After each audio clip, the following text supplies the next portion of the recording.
उनके 2-3 मंत्री जैसे जींद में थे, मांगेराम गुप्ता जी, कुछ गलत काम के लिए 1-2 बार बोला मुझे, तो मैंने उनको मना कर दिया। तो भजन लाल जी का फ़ोन आया कि भाई आप मेरे कहने से भी नहीं करोगे क्या, उनको क्यों नाराज़ कर दिया। मैंने कहा जी मैं ईमानदारी से काम करता हूँ, मैं देखो मर्डर, डेकोइटी, रेप, किडनैपिंग, इन केसों में मैं किसी की नहीं सुनता हूँ। सिरसा रेलवे स्टेशन, अच्छा, GRP Sirsa, already case register था और उसमें ये वांटेड थे, दोनों भाई थे और इनके 5-7 और वर्कर, अजय चौटाला और अभय चौटाला उसमें वांटेड थे। मैंने कहा सब कमरों में देखो और तलाशी लो। तो तलाशी ली गई तो एक कमरे में वो तूड़े के कोठे में वो मिल गए है। वो लगभग 1 महीने सिरसा जेल में रहे। सिरसा जेल में वो कूलर मांग रहे थे, कूलर AC वगैरह, तो वो भी उनको जेलर ने दिया नहीं। चौधरी देवीलाल जी नरसिंह राव से मिले कि मेरे पोतों को बचाओ जी, वो जेल में सड़ रहे हैं, उनको बाहर निकालो, छोटा सा मामला है, रास्ता रोको आंदोलन का पॉलिटिकल मामला है। तो नरसिंह राव जी ने उनकी बात मान ली। उन्होंने भजन लाल जी को फ़ोन किया कि it was a struggle between power and law, एक तरफ कानून है, एक तरफ सत्ता है, तो ये सत्ता और कानून का टकराव था और सत्ता और कानून के टकराव में कानून हारता है। समयराम कौशिक इन्वेस्टिगेट कर रहे थे, एक DSP, और रात को मंजीत अहलावत और समयराम कौशिक सफीदो पुलिस स्टेशन में आए और वहाँ से बोले जी आपको रात को रिकवरी के लिए ले जाना है, चौटाला गांव ले जाना, चौटाला साहब का हुक्म है। तो मैंने कहा इतना बड़ा पाप कर रहे हो और मान लो गुस्से में टॉर्चर करते हुए मैं जान से मर गया तो तुम्हारा क्या होगा, तुम कुछ तो सोचो। बोले साहब ये भगवान से तो बड़ा पहले शैतान से डरना पड़ता है। मंजीत अहलावत ने कहा हाँ वो भी इनको शैतान ही बोल रहा था कि जी ये मारेंगे मेरे को, अब नहीं मारा, मैं चौटाला गांव में आपको नहीं ले गया तो मैंने कहा चलो भाई ले चलो। तो मेरे को हथकड़ी लगाई हुई थी। चौटाला गांव में अभय चौटाला थानेदार की कुर्सी पे, चौकीदार की कुर्सी पे बैठा हुआ था। चौकी अच्छा, है वहाँ। अभय चौटाला? हाँ जी।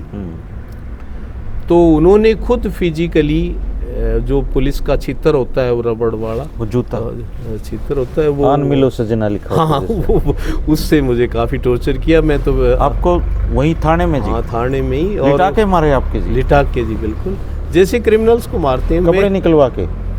कपड़े तो नहीं निकाले थे। अच्छा। लेकिन जैसे अभय चौटाला ने खुद आपकी पिटाई की जी?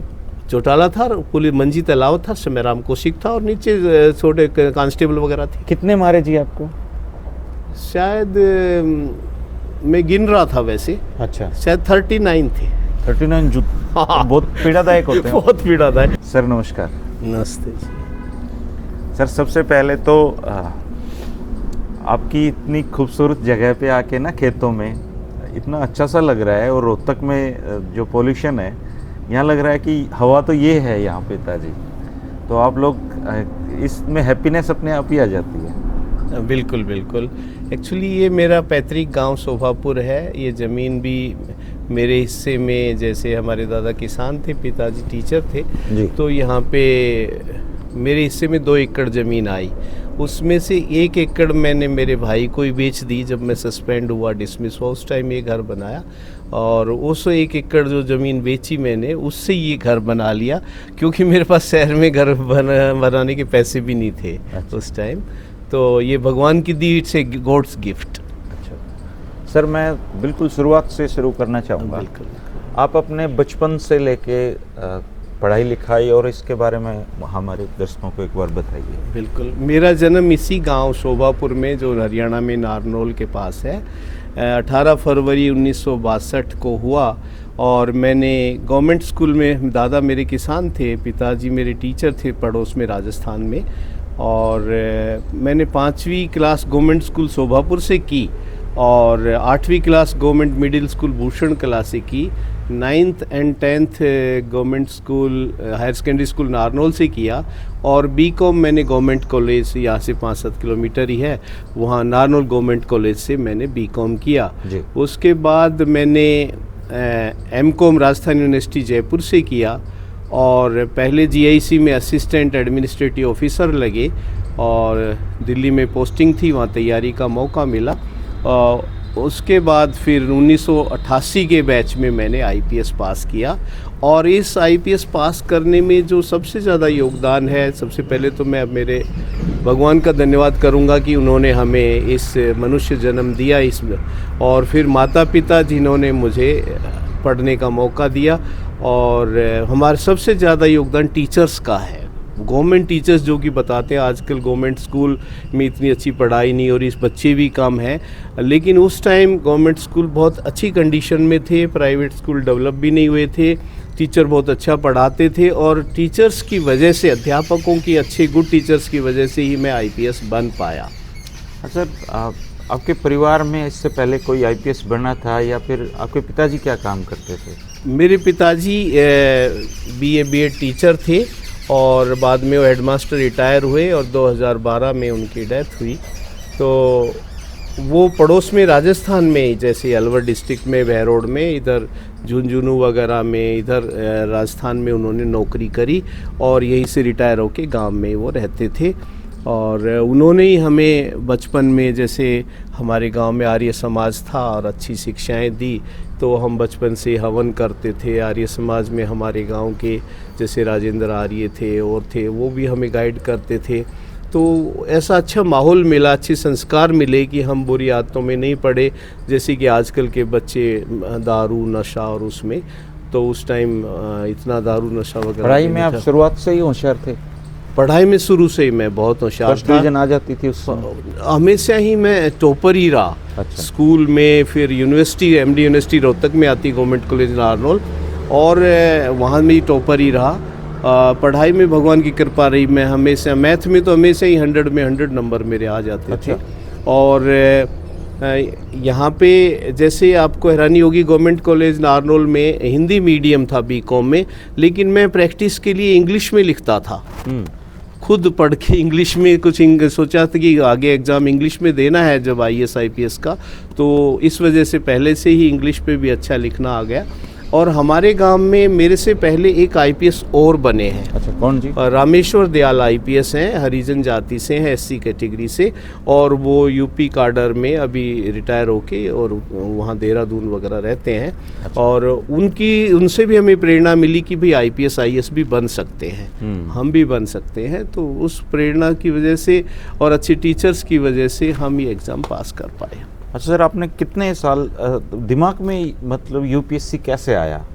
यूपीएससी का जो क्रेज था वो कैसे पैदा हुआ? यूपीएससी जब हम स्कूल में पढ़ते थे तभी हमारे गांव का एक हरिजनों का बच्चा पढ़ता था, उसने मुझे बताया कि मेरे अंकल आईपीएस हैं। और रामेश्वर जी? हाँ, रामेश्वर जी, हम भी बनेंगे। मैंने कहा ज़रूर बनेंगे। वो बोले अच्छी पढ़ाई करने से, बल्कि बड़ी दुख की बात है वो बच्चा थोड़ा अचानक बीमार होकर मर गया था बचपन में ही, यानी कॉलेज भी नहीं कर पाया था वो। लेकिन प्रेरणा उसी से हमें मिली थी कि ऐसा ऐसा हम करेंगे। दूसरा, जब गवर्नमेंट कॉलेज नारनौल में पढ़ रहे थे तो हमारे प्रिंसिपल ओपी गुप्ता साहब होते थे, उनकी बेटी अनुराधा गुप्ता, उसने आईएएस किया था। और वो हमें यहाँ पढ़ाती थी नारनौल कॉलेज में। अच्छा जी। तो वहाँ से भी प्रेरणा मिली कि जो है ये करना चाहिए। फिर अभय सिंह जो थे, अभी जो एमएलए है, एमएलए भूतपूर्व एमएलए, उन्होंने भी तो जो आईएएस रिटायर हुए, उन्होंने एचसीएस एग्ज़ाम पास किया था, वो भी वहाँ पढ़ाते थे नारनौल कॉलेज में। तो वो सारा करने की वजह से हमें इंस्पिरेशन मिला कि मुझे आईएएस या आईपीएस या आईएफएस वगैरह सिविल्स यूपीएससी पास करना है। तो प्रेरणा हमें कॉलेज से अच्छे टीचर्स ने भी दी कि अच्छी सेवा इसके थ्रू कर सकते हैं। तो कितना समय लगा सर आपको तैयारी करने में? क्योंकि मैं ऑलरेडी नौकरी ज्वाइन कर चुका था जीआईसी में, 22 साल की उम्र में मैं नौकरी ज्वाइन करके बॉम्बे में 1 साल रहा और 3 साल में दिल्ली में रहा। और इन द मीन टाइम में गुरुकुल गौतम नगर में भी रहा। जब मेरे पास वहाँ कोई मकान नहीं था रहने का, गुरुकुल गौतम नगर में, वहाँ पे मैं बच्चों को, वहाँ के हरिदेव आचार्य जी ने कहा आप यहाँ फ्री में रहो, हम आपको 400 रुपये महीना का भी देंगे और आप हमारे बच्चों को थोड़ा संस्कृत आती, इनको इंग्लिश और मैथ नहीं आता। अच्छा। वो पढ़ा दीजिए। तो हम वहाँ उनको इंग्लिश और मैथ में पढ़ाता था और बदले में वहाँ मैं रह लेता था और वो मुझे फ्री भोजन देते थे और वहाँ पे 400 रुपये पर मंथ भी देते थे। तो इस तरह मुझे वहाँ कोचिंग करने का मौका मिला। पहले जीआईसी में पास हुआ और उसके बाद यूपीएससी भी, और लगभग 4-5 घंटे रात को रेगुलर पढ़ लेता था, क्योंकि दिन में नौकरी करती थी। और जीआईसी में 4-5 घंटे रेगुलर लगभग 2 साल मैंने पढ़ाई की। पहले अटैम्प्ट में मैं पास नहीं हो पाया और दूसरे अटैम्प्ट में मैं हो गया। पहले में आपका प्री निकल गया था? प्री निकल गया था। अच्छा, मेन रह गया था पहले। इंटरव्यू तक पहुँचे में? पहले नहीं, पहले में नहीं, पहले मेन रह गया। दूसरे में आप प्री सारे एक साथ ही हो गए? हाँ, सारा हो तो गया। क्या रैंक आई थी सर? 88 बैच के है ना? 1988 बैच का हूँ। मेरी 122 रैंक आई थी। अच्छा। और उस समय लगभग 400-500 ही सिविल सर्वेंट लेने थे और आईएएस लगभग 100 के आसपास थे। फिर 15-20 आईएफएस थे। उसके बाद आईपीएस में मैं टॉपर ही था। अच्छा। यदि मेरे को 1 मार्क्स और आ जाता तो शायद मैं आईएएस में होता। हाँ। और इतना जो स्ट्रगल रहा पुलिस में, उससे शायद बच सकता था। लेकिन जो destiny we are here to fulfil our destiny, जो किस्मत में था वो आईपीएस में आके ही पूरा होना था। अच्छा सर, आपने पहली पोस्टिंग कहाँ ज्वाइन किया? पहले तो जैसे हमारी ट्रेनिंग होती है हैदराबाद में, नहीं अहमदाबाद, वहाँ पे मसूरी में 4 महीने फाउंडेशनल कोर्स होता है। आईएएस, आईएफएस, आईपीएस का कॉमन होता है जी। उनके साथ किया। हमारे साथ 88 बैच के जो अपने खुलर साहब हैं, ये भी थे जो हरियाणा। अच्छा, ये आपके बैचमेट हैं? 88 के बैच के ये भी थे। और हरियाणा के जो मेरे बैचमेट्स हैं, यहाँ पे मनोज यादव, सुधीर चौधरी, पीके अग्रवाल, 3 आईपीएस यहाँ के, और कुछ तरुण बजाज वगैरह आईएएस, कुछ और भी है 88 बैच के। तो हम 4 महीने फाउंडेशनल कोर्स करके फिर आईपीएस हैदराबाद चले जाते हैं जी। हैदराबाद हमने आईपीएस की ट्रेनिंग करी। वहाँ भी 2 फेज़ होते हैं, पहला फेज़ करके और फिर दूसरे फेज़ में स्टेट में जाने से पहले स्टेट में आते हैं, फिर दूसरे फेज़ में जाते हैं। इन द मीन टाइम मुझे कार्डर अलॉट हो गया था गुजरात का कार्डर। मैं टॉपर था हरियाणा वालों में भी और आईपीएस में भी। तो उसमें मैं सोच रहा था कि मुझे हरियाणा मिल जाएगा। तो ये बिना जाने ही कि मिल जाएगा प्रिज्यूम करके, मेरे को एक रिश्ता आया हरियाणा डीडी यादव सेशन जज साहब की लड़की, अनिल उनके ब्रदर हैं, अनूप यादव जो जज थी यहाँ, वो आए कि जी ये रिश्ता कर लीजिए आप, हमारी बहन आई जज है। तो हमारी मुलाकात उन्होंने करवाई, सोनीपत में जज थी वो। और मैंने कहा कार्डर का इश्यू सेटल नहीं हुआ है। तो बोले टॉपर हो, आपको तो हरियाणा ही मिलने वाला है। हाँ। तो कर लीजिए। तो बस हमारी मुलाकात हुई मैडम से, अनूप यादव से, और हमने ये सोचे बिना कार्डर क्या मिलेगा, हमने शादी कर ली। अच्छा, कार्डर मिलने से पहले शादी हो गई मैम से जो? हाँ, मैम से जो फाउंडेशनल कोर्स पूरा हुआ अहमदाबाद मसूरी में, और हैदराबाद जाना था, उससे बीच 1 हफ्ता मिलता है छुट्टी। हाँ। उस छुट्टी में मैरिज कर ली हमने। लेकिन हमें पता नहीं था कि आगे कितनी तकलीफ झेलने वाले हैं। हाँ। इस कार्डर की वजह से। ये जो गठबंधन है कितना दुख देने वाला है। ये आइडिया नहीं था इसका कि ये इतनी तकलीफ हो जाएगी। और फिर मुझे कार्डर अलॉट हो गया गुजरात। तो फिर गुजरात तो अच्छा स्टेट है। अच्छा है, लेकिन क्योंकि ये यहाँ नौकरी कर रही थी तो मैंने कैट में चैलेंज किया दिल्ली में। अच्छा। कि साहब मेरी वाइफ जज है, हमने शादी कर ली और हम टॉपर थे, ये सोच के कि हमें हरियाणा मिलने वाला है, हमने शादी कर ली। तो जज ने कहा कि ठीक है, सिंगल वैकेंसी है ये इनसाइडर की, जैसे 3 हरियाणा में बंदे आने हैं तो 1 हरियाणा का आएगा, 2 बाहर के। अच्छा। ऐसा नियम होता है, 1/3 2/3। तो वो उन्होंने सुधीर चौधरी को भेज दिया जो हरिजन था, इसार बांस गांव का उधर का, तो उसको अलॉट कर दिया। तो फिर हमने कहा सिंगल वैकेंसी, हमारे वकील ने कहा नहीं दे सकते जी सिंगल। तो जज ने कहा कि चलो फिलहाल मैं स्टे कर देता हूँ कि हरियाणा में रहेंगे और फाइनल फैसला बाद में देखते हैं। स्टे मिल गया हमें। ठीक है जी। और स्टे के आधार पर मैं हरियाणा में आ गया। हरियाणा में जो है सबसे पहली पोस्टिंग, जैसे पहले तो हमारी ट्रेनिंग होती है थोड़ी सी वहाँ पे मधुबन में, उसके बाद हमें थाने की ट्रेनिंग होती है, पुलिस स्टेशन हमें फिर हिसार ज़िला मिला, हाँसी पुलिस स्टेशन में हमने मेरा ही जिला मिला। हाँ, आपका जिला, राइट। फिर वो हाँसी हमारा थाना है। हाँसी was my first police station जहाँ मैंने पुलिस की ट्रेनिंग ली। और उसके बाद में फिर मेरी पोस्टिंग हुई एएसपी नूह और एएसपी फिरोजपुर झिरका, मेवात में रहा कुछ दिन में। उसके बाद मेरी प्रमोशन पे एडिशनल एसपी मुझे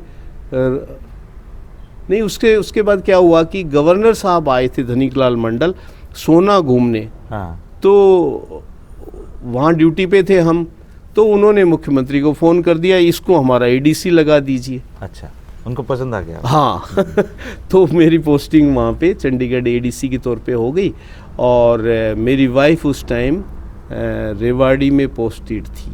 अच्छा, राइट। एडीजे नहीं, मजिस्ट्रेट। जब मैं मेवात में था तो रेवाड़ी में थी, नज़दीकी था। तो हम कुछ दिन गवर्नर साहब की सेवा करते रहे। हमने बाद में एक दिन उनको बताया कि साहब हमारी वाइफ तो रेवाड़ी में, हम चंडीगढ़ हैं। तो बोले अरे आपने पहले क्यों नहीं मैंने पहले मुख्यमंत्री को बताया जी कि आप मुझे मेरी वाइफ के नज़दीक भेजी थी, भजन लाल जी को।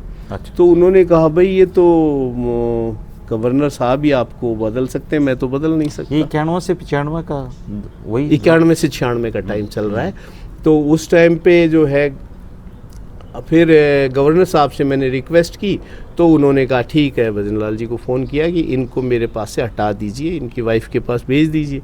तो फिर मेरी पोस्टिंग वहाँ पे उन्होंने रेवाड़ी तो नहीं की लेकिन रोहतक में कर दिया। और फिर जुडिशरी ने हमें अकोमोडेट किया, मेरी वाइफ को भी जुडिशरी ने रोहतक पोस्टिंग दे दी। हम दोनों ने साथ काम किया। रोहतक के बाद में फिर मेरी पोस्टिंग हुई, मैं 3 जिलों में एसपी रहा। अच्छा। सबसे पहले 93 से 94 एसपी जींद रहा, 94 से 95 एसपी सिरसा रहा, और फिर 2 महीने एसपी सीआईडी लगा, और 95 से 96 जब तक बंसीलाल जी का राज आया, भजन लाल जी का रहा, तब तक मैं एसपी सरसा रहा। अच्छा। फिर बंसीलाल जी का राज आ गया। In the mean time court से मेरा फैसला आ गया काडर का कि जो है कि आप सिंगल वैकेंसी भी रिजर्व हो सकती है और आपको गुजराती जाना पड़ेगा। अच्छा। तो इधर से बंसीलाल जी ने जो है हमें रिलीव कर दिया, तो हम फिर गुजरात चले गए। ओके। ये यहाँ की तो स्टोरी। लेकिन एसपी जब मैं सिरसा था, मैं आऊँगा सर उस पे, हाँ, मैं आऊँगा उससे। फिर गुजरात चले गए 96 में। जब आपने ज्वाइन किया तब यहाँ पे मुख्यमंत्री भजन लाल जी थे? नहीं, ज्वाइन किया उस टाइम में मास्टर हुकम सिंह और ये हाँ, ये इन लोग का राज था। उसमें बार बार मुख्यमंत्री बदल रहे थे। और उसके बाद भजन लाल जी का एक लंबा टेन्योर रहा। तो भजन लाल जी से आपकी, देखिए क्या होता है कि एक आईपीएस है, एक मुख्यमंत्री, उनकी मुलाकातें होती रहती हैं सर, लेकिन क्या आपके भजन लाल जी से बहुत प्रगाढ़ संबंध बन गए थे? नहीं, जो लोग कहते हैं कि इनको भजन लाल जी हरियाणा लेके आए, ये गलत है। वैसे चीफ मिनिस्टर 5 साल के लिए किसी भी काडर के आईपीएस को रख सकता है बुला के, अलाउड है उसको। उन्होंने नहीं बुलाया था, लेकिन उन्होंने नहीं बुलाया था, मैं कोर्ट के थ्रू आया था। और जैसे रूटीन में मेरी पोस्टिंग्स वगैरह हो रही थी, कर रही थी, बल्कि मेरे को जिला देने के लिए भी गवर्नर धनीकलाल मंडल ने बोला था उनको, भजन लाल जी को। भाई वो मुझे पसंद करते थे। अच्छा। वो बोले कि इनको भाई हम अच्छा जिला दे दीजिए। तो फिर उन्होंने मुझे, तब तक भजन लाल जी कुछ खास नहीं जानते ना, भजन लाल जी के थ्रू मुझे जिला भी नहीं मिला। उन्होंने जो है 93 में जो मुझे जिला मिला जींद, वो धनीकलाल मंडल जी ने भजन लाल जी को कहा इनको जिले में लगा दीजिए। अच्छा। और इनकी पत्नी के पास, फिर उन्होंने जींद जिले में मेरे को लगाया था। हाँ जी। जींद के बाद सिरसा गए आप? जींद के बाद मैं सोनीपत, 1 साल सोनीपत रहा, और फिर 1 साल में सिरसा रहा। तो भजन लाल जी के साथ मतलब इतने ही आपके संबंध थे जितने एक आईपीएस के और इतने ही थे। खास मतलब गाड़ी यारी वाला नहीं। भजन लाल जी का फोन मुझे तब आया जब मैं एसपी सोनीपत से बदल के एसपी सीआईडी चंडीगढ़ था। ओके। ये बात है जुलाई 1995 की। तो उन्होंने कहा कि भाई आरएस यादव आईपीएस को बुलाओ। फिर किसी ने मेरी बात कराई उनसे, सीआईडी वाले ने आके, सब सीएम साहब आपको ढूंढ रहे हैं। मैं चंडीगढ़ में सीआईडी एसपी सीआईडी था। तो बोले आप तुरंत आओ यहाँ पे और हम आपको एसपी, फिर मैं गया तो बोले हम आपका एसपी सिरसा लगाना चाहते हैं, लगा रहे हैं, और वहाँ पे माहौल बहुत ख़राब है, वहाँ चक्का जाम हो गया है, machinery, law and order machinery break down हो गया है। रास्ता रोको आंदोलन में जो ग्रीन ब्रिगेड है उन्होंने बहुत बसें जला दी हैं, ट्रेन गिरा दी है, और दिल्ली से भी मुझे फ़ोन आया है कि ये क्या हो रहा है, कंट्रोल करो। ट्रेनें जब रुक रही थी और जा नहीं पा रही थी दिल्ली की तरफ, तो उन्होंने कहा कि आप इसको कंट्रोल करो। तो उनको लगा कि शायद ये ऑफिसर कंट्रोल कर सकता है, क्योंकि उन्होंने मुझे 2 जिलों में देखा था, एसपी जींद और एसपी सिरसा के सोनीपत के तौर पर। उनके 2-3 मंत्री जैसे जींद में थे, मांगेराम गुप्ता जी, कुछ गलत काम के लिए 1-2 बार बोला मुझे, तो मैंने उनको मना कर दिया।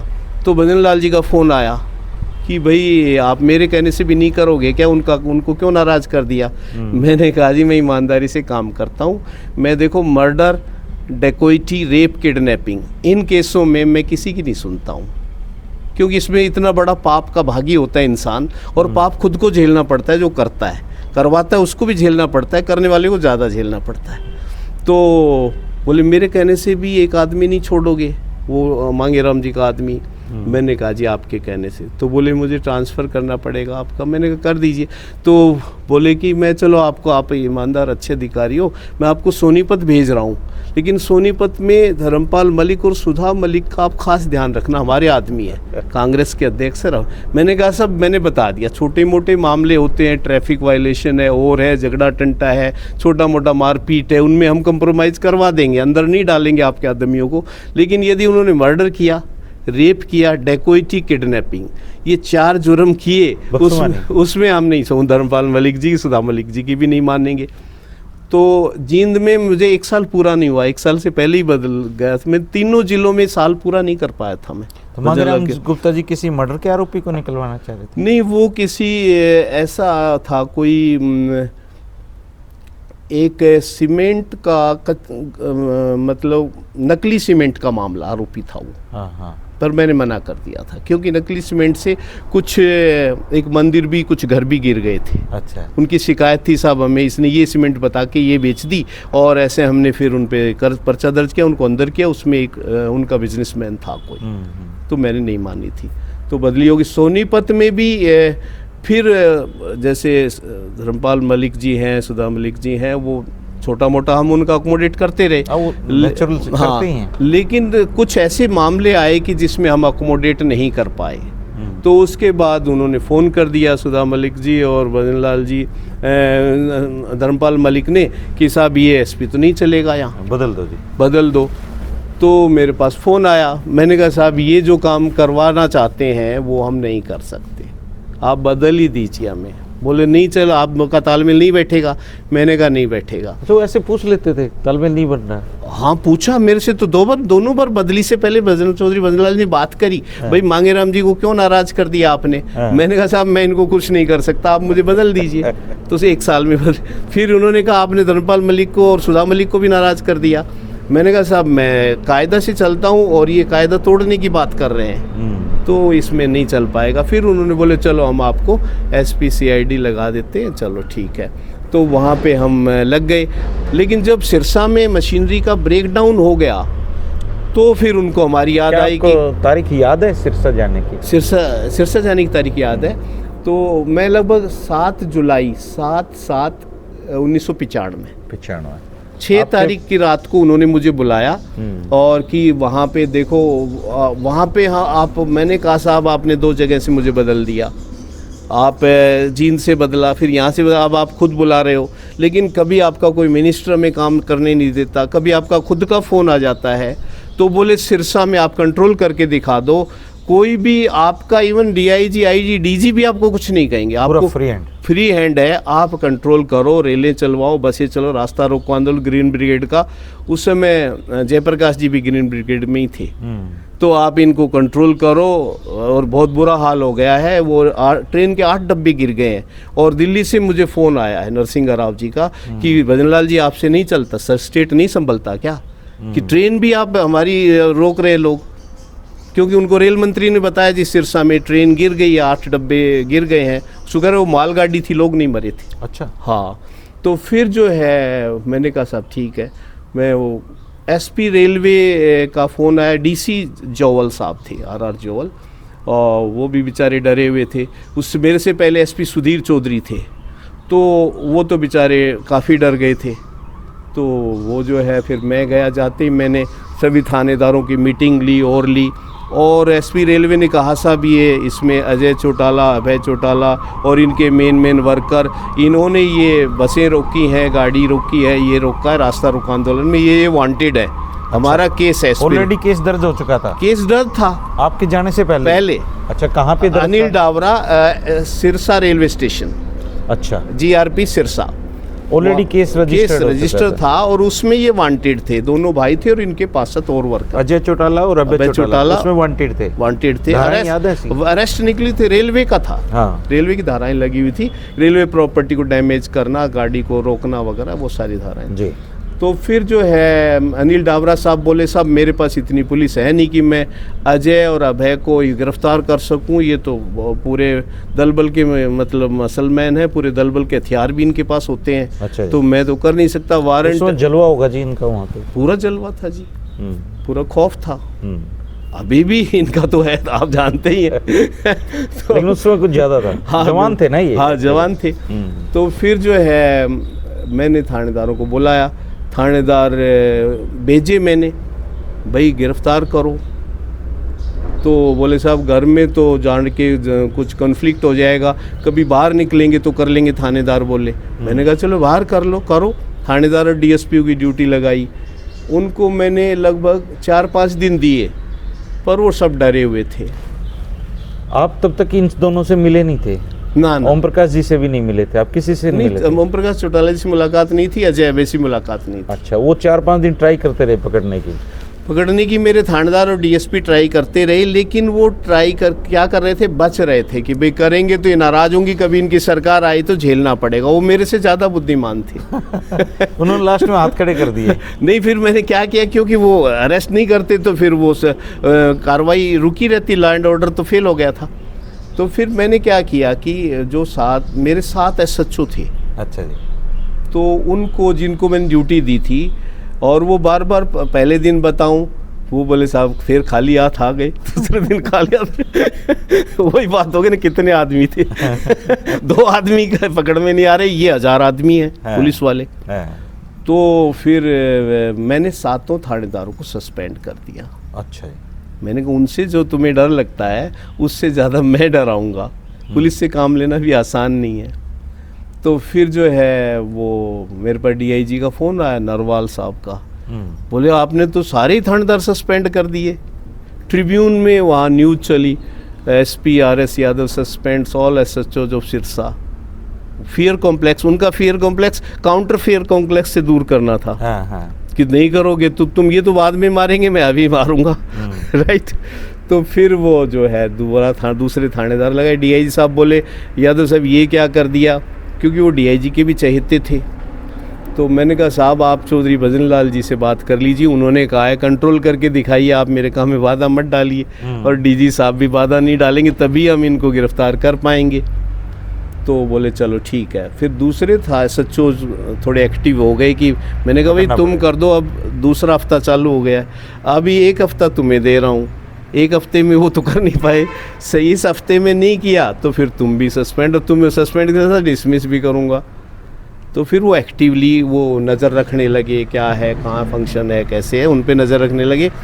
पर बोले, मैंने कहा यदि तुम्हें डर लगता है कि ऑन दी कॉन्फ्लिक्ट मौके पे उनके पास, बोले जी उनके पास हथियार वाले आदमी हैं और हम जाएंगे तो गोलियां चलेंगी, या तो वो मरेंगे या हम मरेंगे। मैंने कहा कोई नहीं मरेगा, मुझे बुला लेना, जब इंसिडेंट जब अरेस्ट करनी हो ना तो मुझे बुला लेना, ताकि मैं उनको कह दूंगा भाई आप भी गोली मत चलाओ, हम भी गोली नहीं चलाएंगे, सिर्फ गिरफ्तारी दे दो, सिंपली इतना है, अपनी जमानत करवा लो, कोई बड़ी बात नहीं है। ये रास्ता रोको आंदोलन है, पॉलिटिकल एजिटेशन है, केस थोड़े दिन चलता है, ख़त्म हो जाता है। राजनेताओं के भाई ये कोई बड़ा केस तो है नहीं कि भाई कोई रास्ता रोको आंदोलन में कोई बहुत बड़े कोई आदमी मार दिए इन्होंने, ऐसा तो कुछ था नहीं। It was just a political movement, क्योंकि 96 में चुनाव होने वाले थे, तो ये तैयारी कर रहे थे कि सरकार लेके आएंगे, कांग्रेस के खिलाफ मूवमेंट था। तो इन्होंने जब अजय चौटाला जी जो है वो सिरसा चौक पे उन्होंने कहीं पे एक मीटिंग करी, और भाई जब पता लग गया गिरफ्तारी होने वाली, क्योंकि हमारी पुलिस वाले भी उनको खबर दे रहे थे कि साहब ऑर्डर हो गया, उनके आदमी होंगे। हाँ, उन पुलिस में बहुत ऑब्लाइज किए हुए, डिप्टी प्राइम मिनिस्टर उनका रह चुका था, दादा मुख्यमंत्री रह चुके थे, बहुत बड़ा सारे लोग थे उनके, बहुत सारे। तो पुलिस में उनको बता दिया साहब पकड़ने का हो गया है। तो अजय चौटाला ने MLA थे राजस्थान में नौर से, उस समय मुख्यमंत्री होते थे भैरव सिंह शेखावत। तो वो सिरसा चौक पे आए, पब्लिक इकट्ठी करी और बोले कि ये एसपी आरएस यादव बोल रहा है कि मैं अजय और अभय को पकड़ूंगा और ये खुद गिरफ्तारी दे दे, नहीं तो हम जो है इनको अरेस्ट करेंगे, ऐसे बोलता है। तो मैं यहाँ चौराहे पे खड़ा हूँ, खुद गिरफ्तारी दे रहा हूँ, हिम्मत है तो पकड़ के दिखाए। मुझे सीआईडी वालों ने, हमारे लोकल पुलिस वालों ने बताया कि साहब ऐसे बोल रहा है, चैलेंज दे रहे हैं। हाँ, और बल्कि मेरा पुतला भी जलाया, भजन लाल का पुतला भी जलाया, एसपी का पुतला भी, हिम्मत है तो पकड़ के दिखाओ, और पूरी ताकत के साथ। तो हमारे पास ज़िले में जैसे कि 1000 के आसपास आदमी होते हैं, तो 200-300 पुलिस वाले, गाड़ियाँ, हथियार वगैरह सारा तैयारी करके, और मेरे डीएसपी एसएचओ ने कहा कि साहब यहाँ आया हुआ है, अब इनके पास भी हथियार हैं, आप बताओ क्या करना है, ये गोलियां चल सकती हैं। मैंने कहा मैं खुद आता हूँ, तुम मत पकड़ो, और वारदात हम कोशिश करेंगे वायलेंस ना हो और नॉन वायलेंट अरेस्ट हो जाए, ये भी ना मरे और हमारे पुलिस वाले भी ना मरे, गिरफ्तारी। भजन लाल जी को आपने बता दिया था तब तक? भजन लाल जी को बता दिया था, उन्होंने कह दिया था भाई कायदा से जो है गिरफ्तार करो, गिरफ्तार जो कायदा बनता है। रेलवे कोर्ट के वारंट निकले हुए थे, वारंट हमारे पास थे, रेलवे पुलिस के अफसर हमारे पास थे जो पेपर वर्क के लिए। हम तो we were just giving local support, ताकि उनकी गिरफ्तारी में कोई वारदात ना हो। तो मैं भी गया गाड़ी लेके, मेरे साथ 2-4 गाड़ियाँ और थी और पुलिस वाले थे। तो जब उनको पता लगा एसपी को आपने चैलेंज कर दिया, एसपी यहाँ आ ही रहा है चौराहे पे, उनको भी बता रहे थे लोग, तो अजय चौटाला जी अपनी गाड़ी लेके और गिरफ्तारी देने की बजाय, अच्छा होता वो वहीं अरेस्ट दे देते, रिस्पेक्ट उनका बना रहता, तो लेकिन वो वहाँ से भाग लिए। अच्छा, चले गए और बॉर्डर देने के बाद भाग गए, चैलेंज देने के बाद भागे। और उसमें क्या हुआ कि जैसे हमारा ये राजस्थान हरियाणा बॉर्डर है, ऐसे ही वहाँ राजस्थान हरियाणा बॉर्डर, बल्कि 3 स्टेट का बॉर्डर है चौटाला गांव के आसपास, पंजाब का भी लगता है। हाँ, 3 स्टेट का। तो जो है वहाँ पे वो बोले साहब, वो तो मैं गया, बोले भाग गए। मैंने कहा यार तो कैसे भाग गए तुम लोगों ने, उनको घेर लेना चाहिए था, अरेस्ट करनी चाहिए थी। बोले सब दूर नहीं गए, अभी निकले हैं। तो मैंने कहा चलो उनका पीछा करो। तो अभी जोश सारी गाड़ियाँ हमारी उनके पीछे पीछे, वो फिर राजस्थान में घुस गए। वो इस इम्प्रेशन में थे कि भाई मैं एमएलए हूँ राजस्थान का, कि राजस्थान में घुस गया तो मुझे अरेस्ट नहीं करेंगे। उस टाइम पे अजय चौटाला राजस्थान में नौर से एमएलए थे वो। तो उनका ऐसा इम्प्रेशन था कि वो शायद अरेस्ट नहीं करेंगे, बल्कि बाद में उन्होंने मुझे बताया भी कि मुझे पता होता है कि आप पकड़ने वाले, तो मैं वहीं गिरफ्तारी दे। मैं सोचा कि राजस्थान में आप आएंगे ही नहीं। तो मैंने कहा वो तो जब वो हमने वो कार्य तो करना ही था ना, पकड़ा आपने फिर मैं गया वहाँ पे, तो एक फफड़ाना गांव है, वो मेन रोड से हटके, और वो फफड़ाना गांव में घुस गए। फफड़ाना गांव नौर के, वहाँ पे हमने देखा वो उनकी 1-2 गाड़ी थी उनके साथ, शायद एक खुद की गाड़ी थी, 2 गाड़ियाँ और थी। तो हमने वो उनकी गाड़ी मिली नहीं और दूसरी 2 गाड़ियाँ मिल गई। उनसे पूछा भाई कहाँ गए अजय चौटाला साहब? बोले साहब हमें तो पता नहीं, हम तो यहाँ हैं, वो कहाँ चले गए। तो थोड़ा उनको धमकाए, बताओ कहाँ चले। गांव के लोगों से पूछा तो गांव के लोगों ने बता दिया जी वो डीएसपी साहब है फफड़ाना गांव में, उनके घर में है वो। गांव के लोग, उनके बंदों ने तो नहीं बताया, उन्होंने बता दिया। डीएसपी थे वो राजस्थान पुलिस के रिटायर्ड डीएसपी थे। अच्छा, उनके मित्र होंगे। तो वहाँ पे बोले हैं, तो गांव वालों ने हमें बता दिया। फिर वहाँ गए, तो वहाँ पे जब गए तो वो हमने डीएसपी साहब को कहा कि भाई वो गांव के लोग कह रहे हैं कि आपने घर में उनको छुपा रखा है, हमें दे दीजिए, वो हैंडओवर कर दीजिए, हम उनको गिरफ्तार करके कोर्ट में पेश कर देंगे और वो अपनी जमानत करा लेंगे। कौन बड़ा केस तो है नहीं, मामूली सा रास्ता रोको आंदोलन का केस। बोले साहब मेरे घर में तो नहीं है। तो मैंने कहा बताओ, नहीं तो तलाशी लेनी पड़ेगी, आप तो डीएसपी रहे हो। तो फिर मैंने हमारे पुलिस वालों को कहा भाई इनको बड़ा कई कमरों का घर था, मैंने कहा सब कमरों में देखो और तलाशी लो। तो तलाशी ली गई, तो एक कमरे में वो तूड़े के कोठे में वो मिल गए। तूड़े के कोठे में? हाँ। किस हालत में थे वो? तूड़े कोठे में वो सोच रहे थे कि शायद मेरे को पकड़ नहीं पाएगी पुलिस, पहले तो राजस्थान ही नहीं आएगी और यहाँ पकड़ नहीं पाएगी, ये इम्प्रेशन था उनका। तो मैंने कहा अजय भाई आप बाहर आ जाओ, और आपके पास भी हथियार है, हमारे पास भी हथियार है, आपके आदमियों के पास भी हथियार है, गोली आप भी मत चलाना, हम भी नहीं चलाएंगे, और सिंपली आपको अरेस्ट करेंगे, कोर्ट में हम पेश कर देंगे, आपकी जमानत हो जाएगी। केस भी छोटा मोटा है, आप इससे बाद में बच जाएंगे, कौन सी बड़ी बात है, आपको वहीं मेरे को गिरफ्तारी दे देंगे। आपने कहा था जी ले लो गिरफ्तारी, तो हम वहाँ लेने आ रहे थे, और आपने बोले सर मुझे मेरी तो बेइज्जती होगी, मुझे पता नहीं था आप यहाँ भी आ जाएंगे। हाँ। फिर वो आ गए बाहर और मैं उनको अपनी गाड़ी में अपने साथ इज्जत के साथ बिठा के, जैसे एक नेता की एक पुलिस अधिकारी को इज्जत करनी चाहिए, तो इस इज्जत के साथ आप अपनी गाड़ी में लाए उनको, अपनी सरकारी गाड़ी गाड़ी रिस्पेक्ट के साथ, एम्बेसडर में? हाँ अपनी गाड़ी में लेके, और उनको हमने रेलवे पुलिस का जो सिरसा है रेलवे चौकी, वहाँ पे उनकी भी कस्टडी होती है, वहाँ पे हमने उनको हैंड ओवर कर दिया। रेलवे पुलिस ने उनको पेपर पे अरेस्ट कर लिया और फिर उनको बाद में सिरसा अगले दिन जो है रात को तो रुके वो, लेकिन अगले दिन रात को उसमें रुके, पुलिस कस्टडी में रहे रात को, और अगले दिन फिर वो उनको जेल भेज दिया गया। क्या किसी तरह का आपने उनसे इंटरोगेशन किया? ना कुछ नहीं, क्योंकि रेलवे पुलिस का केस था, कोई मारपीट आई नहीं, कुछ हमारा तो केस ही नहीं था। आपने कोई मतलब कुछ नहीं, कोई मारपीट नहीं की हमने की। रेलवे वालों ने भी कुछ नहीं की, उनसे तो सब डरते हैं। लेकिन रात को बिठा के रखा उनको वहाँ? रात रहे वो हवालात में ही। अच्छा, बल्कि वो रेलवे स्टेशन, वो जो कपड़े उपड़े निकाल के रखते हैं वही सिस्टम? नहीं, उनका खुद के कपड़े थे। अच्छा। कोई टॉर्चर नहीं, कुछ नहीं। तो उसके बाद क्या था, वो रेलवे पे जो था वो बुरा इसलिए भी मान गए कि वहाँ रेलवे पे हवालात में वहाँ भीड़ आ गई कि अजय चौटाला अरेस्ट हो गया। ओके।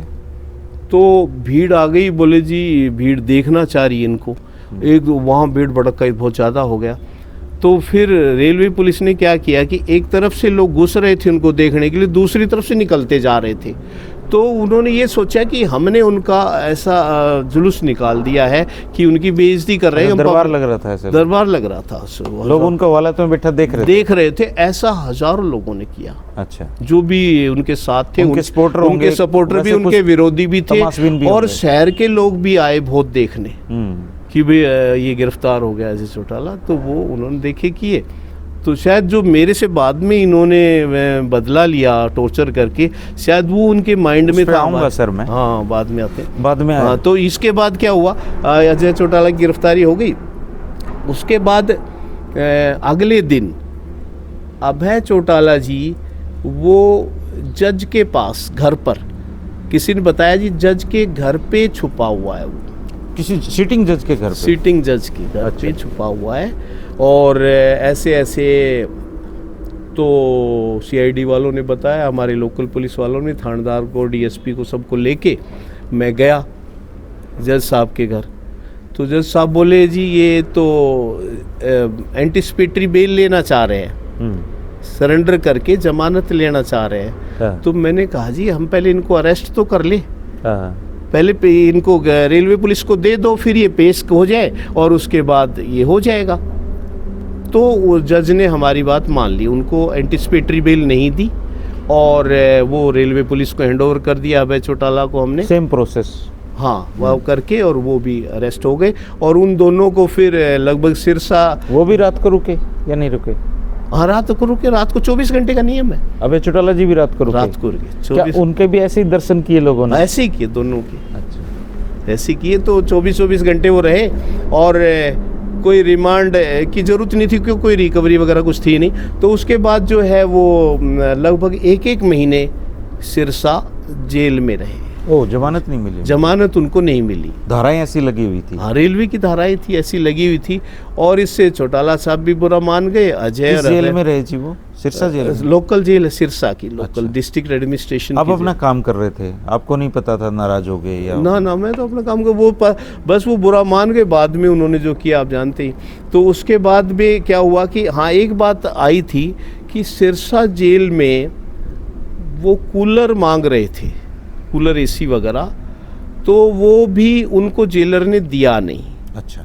हाँ, जेल मैनुअल, क्योंकि जेल है वो सेशन जज के अंडर होती है, डीसी भी देखता है, उसका एसपी का ज़्यादा रोल उसमें नहीं होता जेल में। वो जुडिशियल कस्टडी कहलाती है, सेशन जज के अंडर होती है वो, राइट।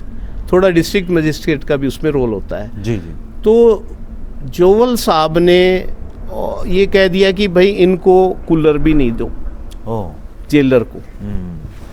गर्मी बहुत थी, जुलाई का महीना था, महीने में राजस्थान में पड़ती भी ज़्यादा है उस इलाके में। तो ये सोचा कि कूलर भी नहीं दे रहे। और ये एक्चुअली राजनेता को बहुत मैच्योर होना चाहिए, सहन शक्ति बहुत होनी चाहिए, लेकिन वो इस चीज़ का इतना बुरा मान गए कि फिर बाद में मेरे को ये सारा बिल आपके नाम दर्ज होता रहा। हाँ सब बाद में फिर टॉर्चर किया और बदला लिया। मैं पूछूंगा सर, उस पे आऊंगा। एक महीना ये जेल में रह के बाहर चले गए। उसके बाद आपको हैरानी होगी, चौधरी भजन लाल जी का मुझे फ़ोन आया और उन्होंने कहा भाई नरसिंह राव जी का फ़ोन आया है और क्या नाम है, चौधरी देवीलाल जी नरसिंह राव से मिले कि मेरे पोतों को बचाओ जी, वो जेल में सड़ रहे हैं, उनको बाहर निकालो। छोटा सा मामला है, रास्ता रोको आंदोलन का पॉलिटिकल मामला है।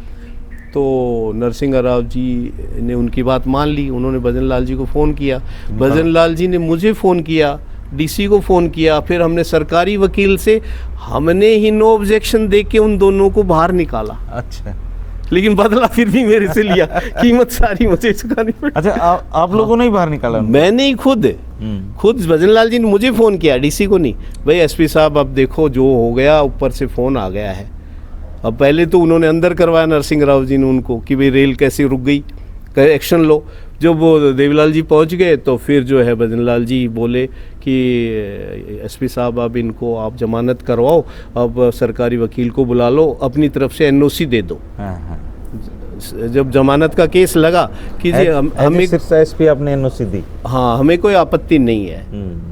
नहीं, रेलवेज ने करी सारा, मैं तो वैसे कोऑर्डिनेट कर रहा था। अच्छा। रेलवे वालों ने कहा, मेरे को अनिल डावरा ने, कि हमें कोई आपत्ति नहीं है, इनकी ज़मानत में हमें कोई आपत्ति नहीं है। भजन लाल जी चाह रहे थे तो हम तो सब उनके अंडर ही थे, तो वो उनके कहने से ही अंदर किया, उनके कहने से ही बाहर किया, लेकिन तकलीफ अकेले को झेलनी। अच्छा सर, ये जब बाहर आए दोनों, हाँ, इस बाहर आने के बाद आपसे कोई मुलाकात इनकी? बाहर आने के बाद कोई मुलाकात नहीं हुई, और इन्होंने जब तक मैं सिरसा एसपी रहा, ये शांति से रहे। शांति से रहे? हाँ। 2019 सिरसा के बाद आपकी ट्रांसफ़र?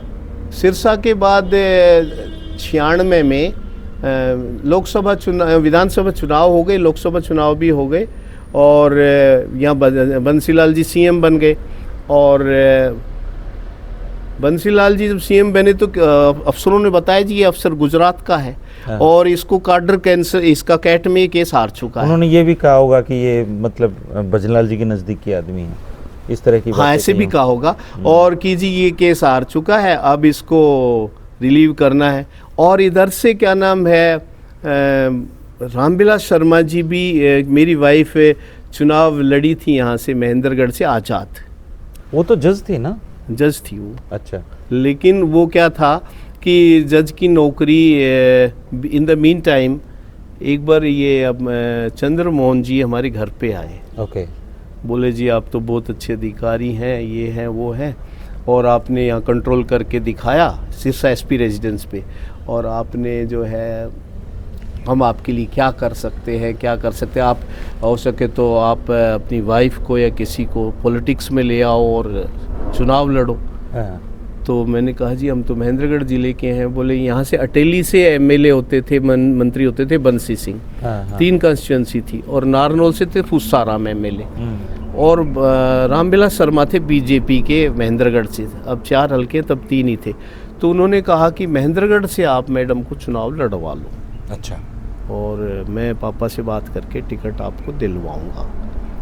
तो मैंने भरोसा करके, राजनेताओं पे करना नहीं चाहिए वैसे कि कब क्या हो जाए, तो उसके बाद क्या हुआ कि मैंने उनको इस्तीफ़ा दिला के और चुनाव लड़वा दिया। अच्छा, उन्होंने रिजाइन कर दिया? कितने साल की सर्विस के बाद? उनकी 87 में हुआ, और 95 8 साल की सर्विस। 8 साल रिजाइन कर दिया? हाँ, बल्कि चुनाव लड़ा उन्होंने? 20 साल में तो पेंशन भी मिल जाती। लड़ा कांग्रेस पार्टी? नहीं, चुनाव के लिए 4 महीने हम घूमे की कांग्रेस से हम लड़ रहे हैं, और उन रैलियों में कप्तान अजय मंत्री होते थे हमारी रैली में, वो भी 1-2 बार आए। भजनलाल जी ने भेजे कि भाई आप जाओ, थोड़ा प्रमोट करो। लेकिन बाद में रामविलास शर्मा जी ने देखा कि ये जो है मैडम अनूप यादव चुनाव जीत जाएगी, मैं हार जाऊंगा, और दान सिंह भी चुनाव जीत सकता है, वो भी कांग्रेस के कंटेंडर थे, और एक भाई राम सिंह जिला अध्यक्ष कांग्रेस, वो भी कांग्रेस के कंटेंडर थे, 3 थे। तो ये जो है, इसने तालमेल किया, भजनलाल जी को इन्फ्लुएंस किया कि भाई बंसीलाल जो है इसकी और गठबंधन हो गया था उस समय 3 खेमे थे, एक बीजेपी का और बंसीलाल जी का, और एक इन लोगों का अपना था, और तीसरी तरफ कांग्रेस, तिकोना था संघर्ष। तो इन्होंने कहा कि बंसीलाल से मेरी बनती नहीं है भजनलाल जी, मैं इसकी सरकार गिरा दूंगा और मेरे जो बीजेपी के एमएलए आएंगे वो सारे मैं आपको दे दूंगा, आपको मुख्यमंत्री बनवा दूंगा मैं, आप मेरे को एमएलए बनवा दीजिए। अच्छा, इस चाल में भजनलाल जी आ गए और उसमें हमारा वो सेक्रीफाइस हो गया, टिकट कट गई। तो उन्होंने फिर पब्लिक कहने लगी, पब्लिक से जुड़ चुके थे हम कि जी आज़ाद लड़ लो, तो आज़ाद लड़ा। उस समय रामविलास जी के 17,000 वोट आए थे, दान सिंह के 15,000 आए थे, और भाई राम सिंह के शायद 12,000 आए थे, और मेरी वाइफ के 7,000 आए थे। तो यानी कुल मिला के रामविलास जी बन गए। और जब इन्होंने देखा कि ये तो टिकट कट दी, नहीं तो मैं उससे पहले भी 3-4 बार रामविलास जी बन चुके थे, और महेंद्रगढ़ उनका गढ़ था कि ये लेडी तो साफ कर देगी और ये ऑफिसर तो राजनीति में ये जम जाएंगे यहाँ। तो अहिर डोमिनेटेड एरिया महेंद्रगढ़, या नॉन अहिर बहुत कम है, ब्राह्मण बहुत कम। तो फिर उन्होंने बंसीलाल जी से कहा मुख्यमंत्री बनते ही कि जी ये ऑफिसर जो RS यादव है इसको रिलीव करो जी। अच्छा, बंसीलाल जी ने, हाँ, बंसीलाल जी मुझे पसंद करते थे क्योंकि मैंने चौटाला, अजय और अभय को अरेस्ट किया था, उनका फ़ोन भी आया था मेरे पास। अच्छा, जब बोले कि आपकी वाइफ यदि आज़ाद लड़ रही है और एमएलए बन जाती है तो आप हवीपा में हमारे साथ आ जाना, उनको मैं मिनिस्टर बना दूंगा। तो मैंने कहा ठीक है। तो वो जो है बंसीलाल जी पे फिर दबाव डाला, क्योंकि गठबंधन की सरकार थी, उनके पास एमएलए थे। तो रामविलास जी के कहने से फिर उन्होंने, बंसीलाल जी ने मुझे रिलीव कर दिया, और फिर जाके मैं वहाँ गुजरात में मुख्यमंत्री थे केशु भाई और गृह मंत्री हरेन पंड्या थे, वहाँ पे मैंने ज्वाइन किया मई 1996 में। ये स्टोरी है वहाँ। तो आप वहाँ कब तक रहे सर? उसके बाद वहाँ मैं रहा जी 4 साल रहा। 2000 में मैं सस्पेंड हुआ वहाँ भी। वहाँ कैसे सस्पेंड हुए आप? वहाँ एक स्ट्रगल हो गया वहाँ भी। मैं पहले तो डीसीपी ट्रैफिक लगाया, उसके बाद मुझे एसपी गांधीनगर लगाया गया। जिला मुझे एक ही बार मैंने जिला किया है। एसपी गांधीनगर में जब मैं था तो वहाँ पे 2 मामले हुए, एक किडनैपिंग का और एक डकैती का। उसमें गृह मंत्री हरेन पंड्या ने किडनैपर्स को, 1-2 किडनैपर थे, जैसे वो काफ़ी इन्फ्लुएंसर थे, जयसुख शाह थे, और वो मीडिया से भी जुड़े हुए थे, संदेश पत्र उससे। तो उस किडनैपिंग में उनकी गाड़ी यूज़ हुई थी, और वो खुद भी गाड़ी चला के उस गाड़ी को, किडनैपर को और उस गाड़ी को लेके स्कूल से उस बच्ची को वो ले गए थे जयसुख शाह। तो फिर मैं जयसुख शाह को अरेस्ट करना चाहता था। हरेन पंड्या को 6 अप्रैल को लड़की किडनैप हुई थी 99 में, 6 अप्रैल 99। तो हरेन पंड्या गृह मंत्री ने हमें अपने फ्लैट पे बुलाया अहमदाबाद, मुझे और आईजी पाठक, और बोले भाई ये जयसुख शाह को तो बचाना पड़ेगा आपको। अच्छा। तो मैंने कहा सर देखो लड़की तो अभी किडनैप्ड है, और 11 अप्रैल की बात है, 5 दिन ही हुए हैं, और लड़की 3 साल की है, और वो उसको तो कोई भी मार सकता है, और वो मर गई तो फिर ये तो हमारा बहुत बड़ा पुलिस का फेलियर होगा कि हमें बच्ची को बचा नहीं पाए, और आप इससे पहले किडनैपर्स की मदद कर रहे हो हरेन पंड्या जी, क्या आपको भगवान से डर नहीं लगता? बोले मैं मजबूर हूँ यार, आप समझो। कहते फिर कहते पाठक साहब आप इस एसपी को समझाओ। कहते वो संदेश का मेन पत्रकार है जयसुख शाह, और संदेश का जो अपहरणकर्ता भी था। अपहरण में वो खुद अपहरण करता भी, उसमें यूज हुई उसकी गाड़ी, सबूत मिल गए हमें पूरे। तो बोले कि आप जो है, बोले फाल्गुन पटेल जो संदेश के मालिक हैं, बोले उनका फ़ोन आया, हरेन पंड्या ने मुझे कहा, तो इसको बचाना पड़ेगा। मैंने कहा जी मैं तो लड़की को बचाऊंगा, उसको तो बचाता नहीं मैं, उसको तो हम पकड़ेंगे, फिर वो बताएगा लड़की कहाँ, पहले आप लड़की हमें दिलवा दो जिंदा। मैंने कहा मंत्री जी हम कुछ भी नहीं करेंगे, चलो आप लड़की जिंदा दिलाओ। उनको बचाने की बात जब उनको पता है तो लड़की कहाँ छुपा के दे दो हमें जिंदा, हम कुछ नहीं करेंगे। तो क्योंकि पहले पुलिस का टारगेट होता है कि जो बच्चा किडनैप हो गया हम उसको जिंदा बचाएं। तो फिर उन्होंने कहा आईजी साहब इस एसपी को आप समझाओ, जो मेरे बॉस थे आईजी पाठक।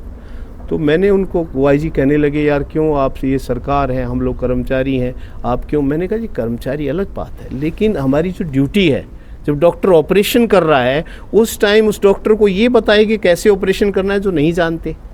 तो हमने उस बच्ची को जिंदा बचाना है। मैंने कहा आपको भी क्या भगवान से डर नहीं लगता आईजी साहब? बोले यार आप कैसी बात कर रहे हो, ये तो।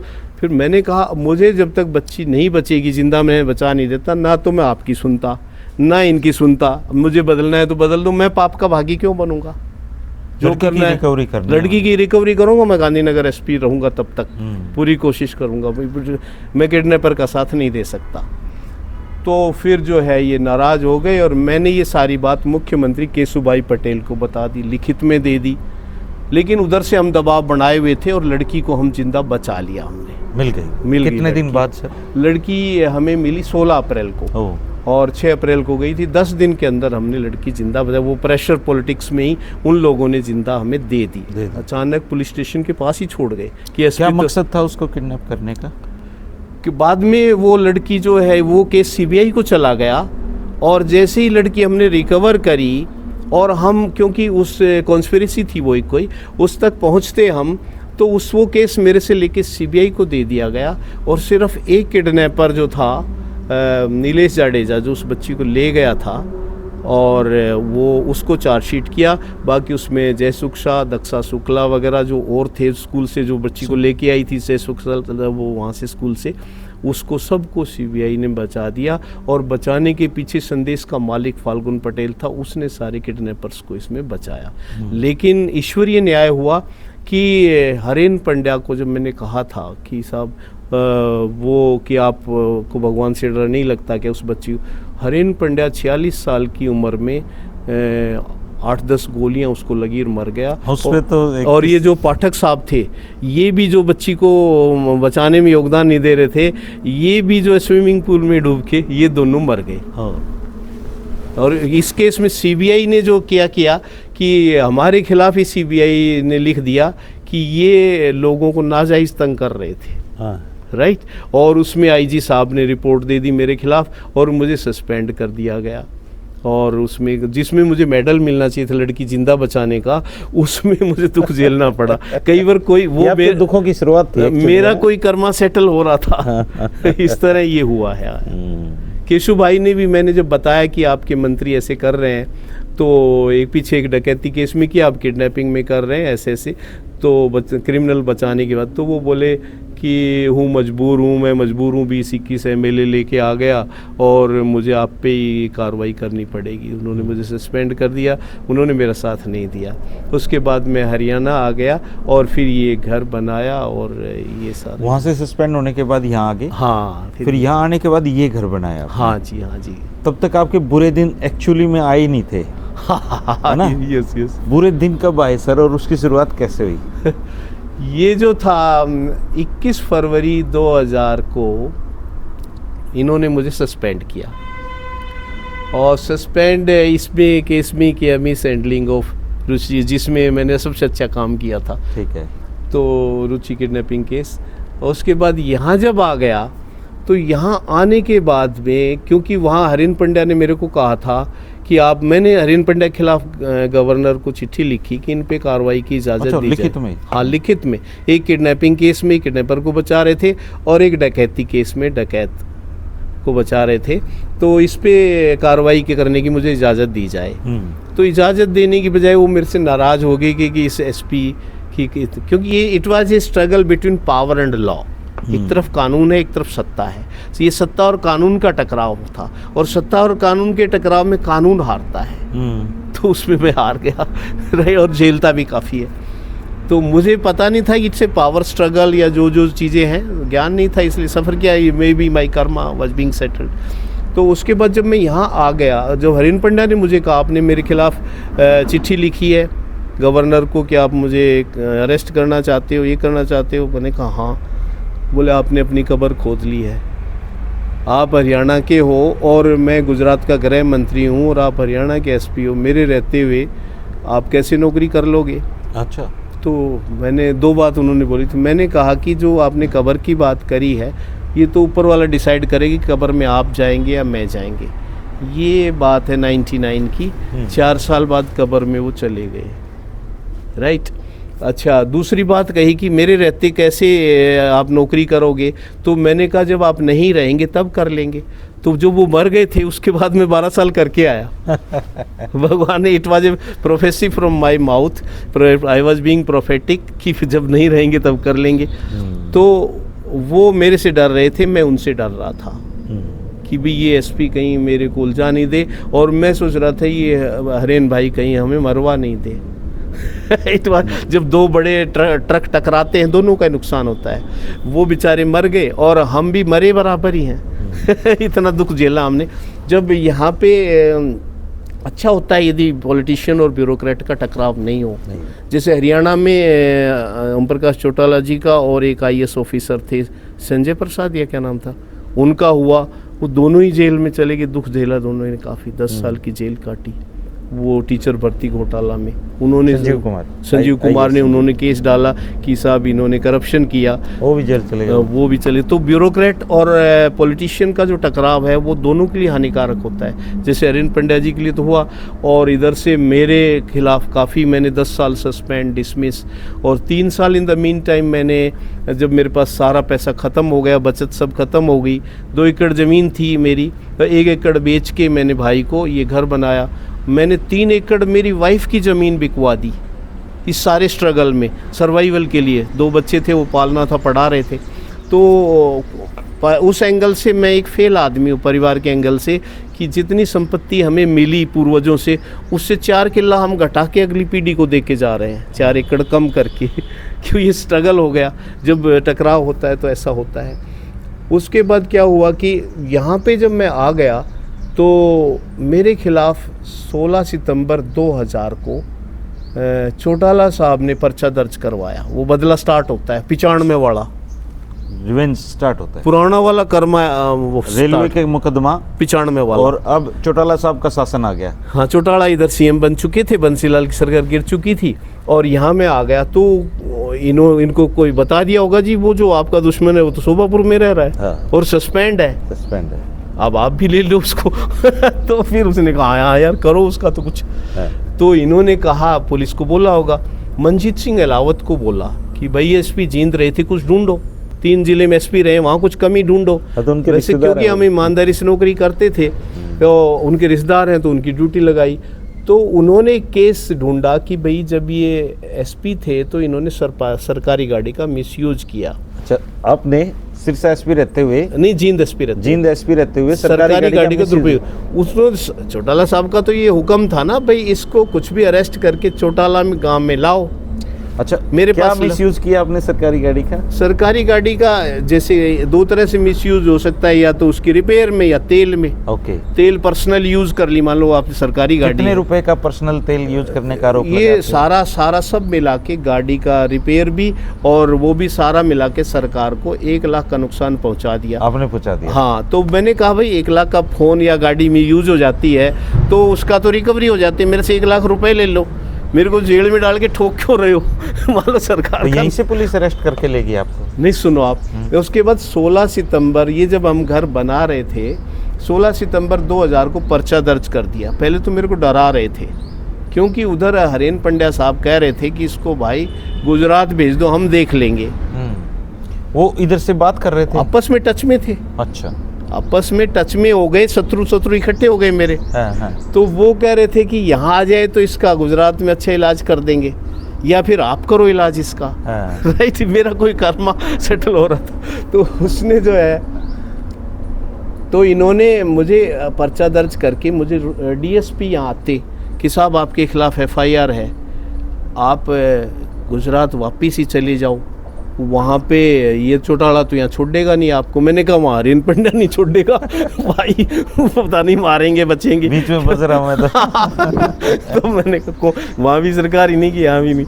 तो क्या हुआ कि मैंने कहा ऐसा करो, ये 1 लाख रुपए का मैंने जो नुकसान किया है मेरे से ले जाओ, रिकवरी दिखा के। फ़ोन टेलीफोन गाड़ी का क्या होता है? कहते साहब हमें भी पता है, लेकिन ऊपर से जैसा हुक्म आ रहा हम वैसा कर रहे हैं। हम तो जैसा बोलते हैं ऐसा करते हैं, साहब आपके साथ गलत हो रहा है, हमदर्दी दिखाते थे। और इस काम में उन्होंने 3 साल लगा दिए। मेन पर्पज वाज, हरेन पंड्या ने स्कीम बनाई थी कि RS यादव को किसी तरीके से गुजरात ले और ख़त्म ही करवा दो। कोई बता रहा था कि सुपारी वगैरह दे दी थी उसने मेरी कि ख़त्म करवा दो। तो मैंने कहा यार मारना है तो फिर हरियाणा में ही मार लो। मैं तो मृत्यु से डरता नहीं, क्योंकि मैं वो ज्ञान, ये चौटाला साहब आपको अंदर नहीं करना चाह रहे थे? नहीं वो नहीं करना चाहते, वो डरा रहे थे, क्योंकि चौटाला साहब नेता हैं, वो जानते थे कि यदि अरेस्ट करेंगे तो हीर बिरादरी नाराज़ होगी, एक अफसर बनाया हमने हमारा बच्चा और तुम उसकी ऐसी तैसी फेर रहे हो सिर्फ इसलिए कि तुम्हारे बच्चे गिरफ्तार कर लिए, जो बेल भी हो गए और उनका केस भी खत्म हो गया थोड़े दिन में। केस कहाँ टिकते नेताओं के? तो आप गुजरात नहीं गए 3 साल? गुजरात नहीं गया मैं, क्योंकि मैंने उनको कहा था ना हरेन पंड्या को कि आपके मरने के बाद आएंगे हम।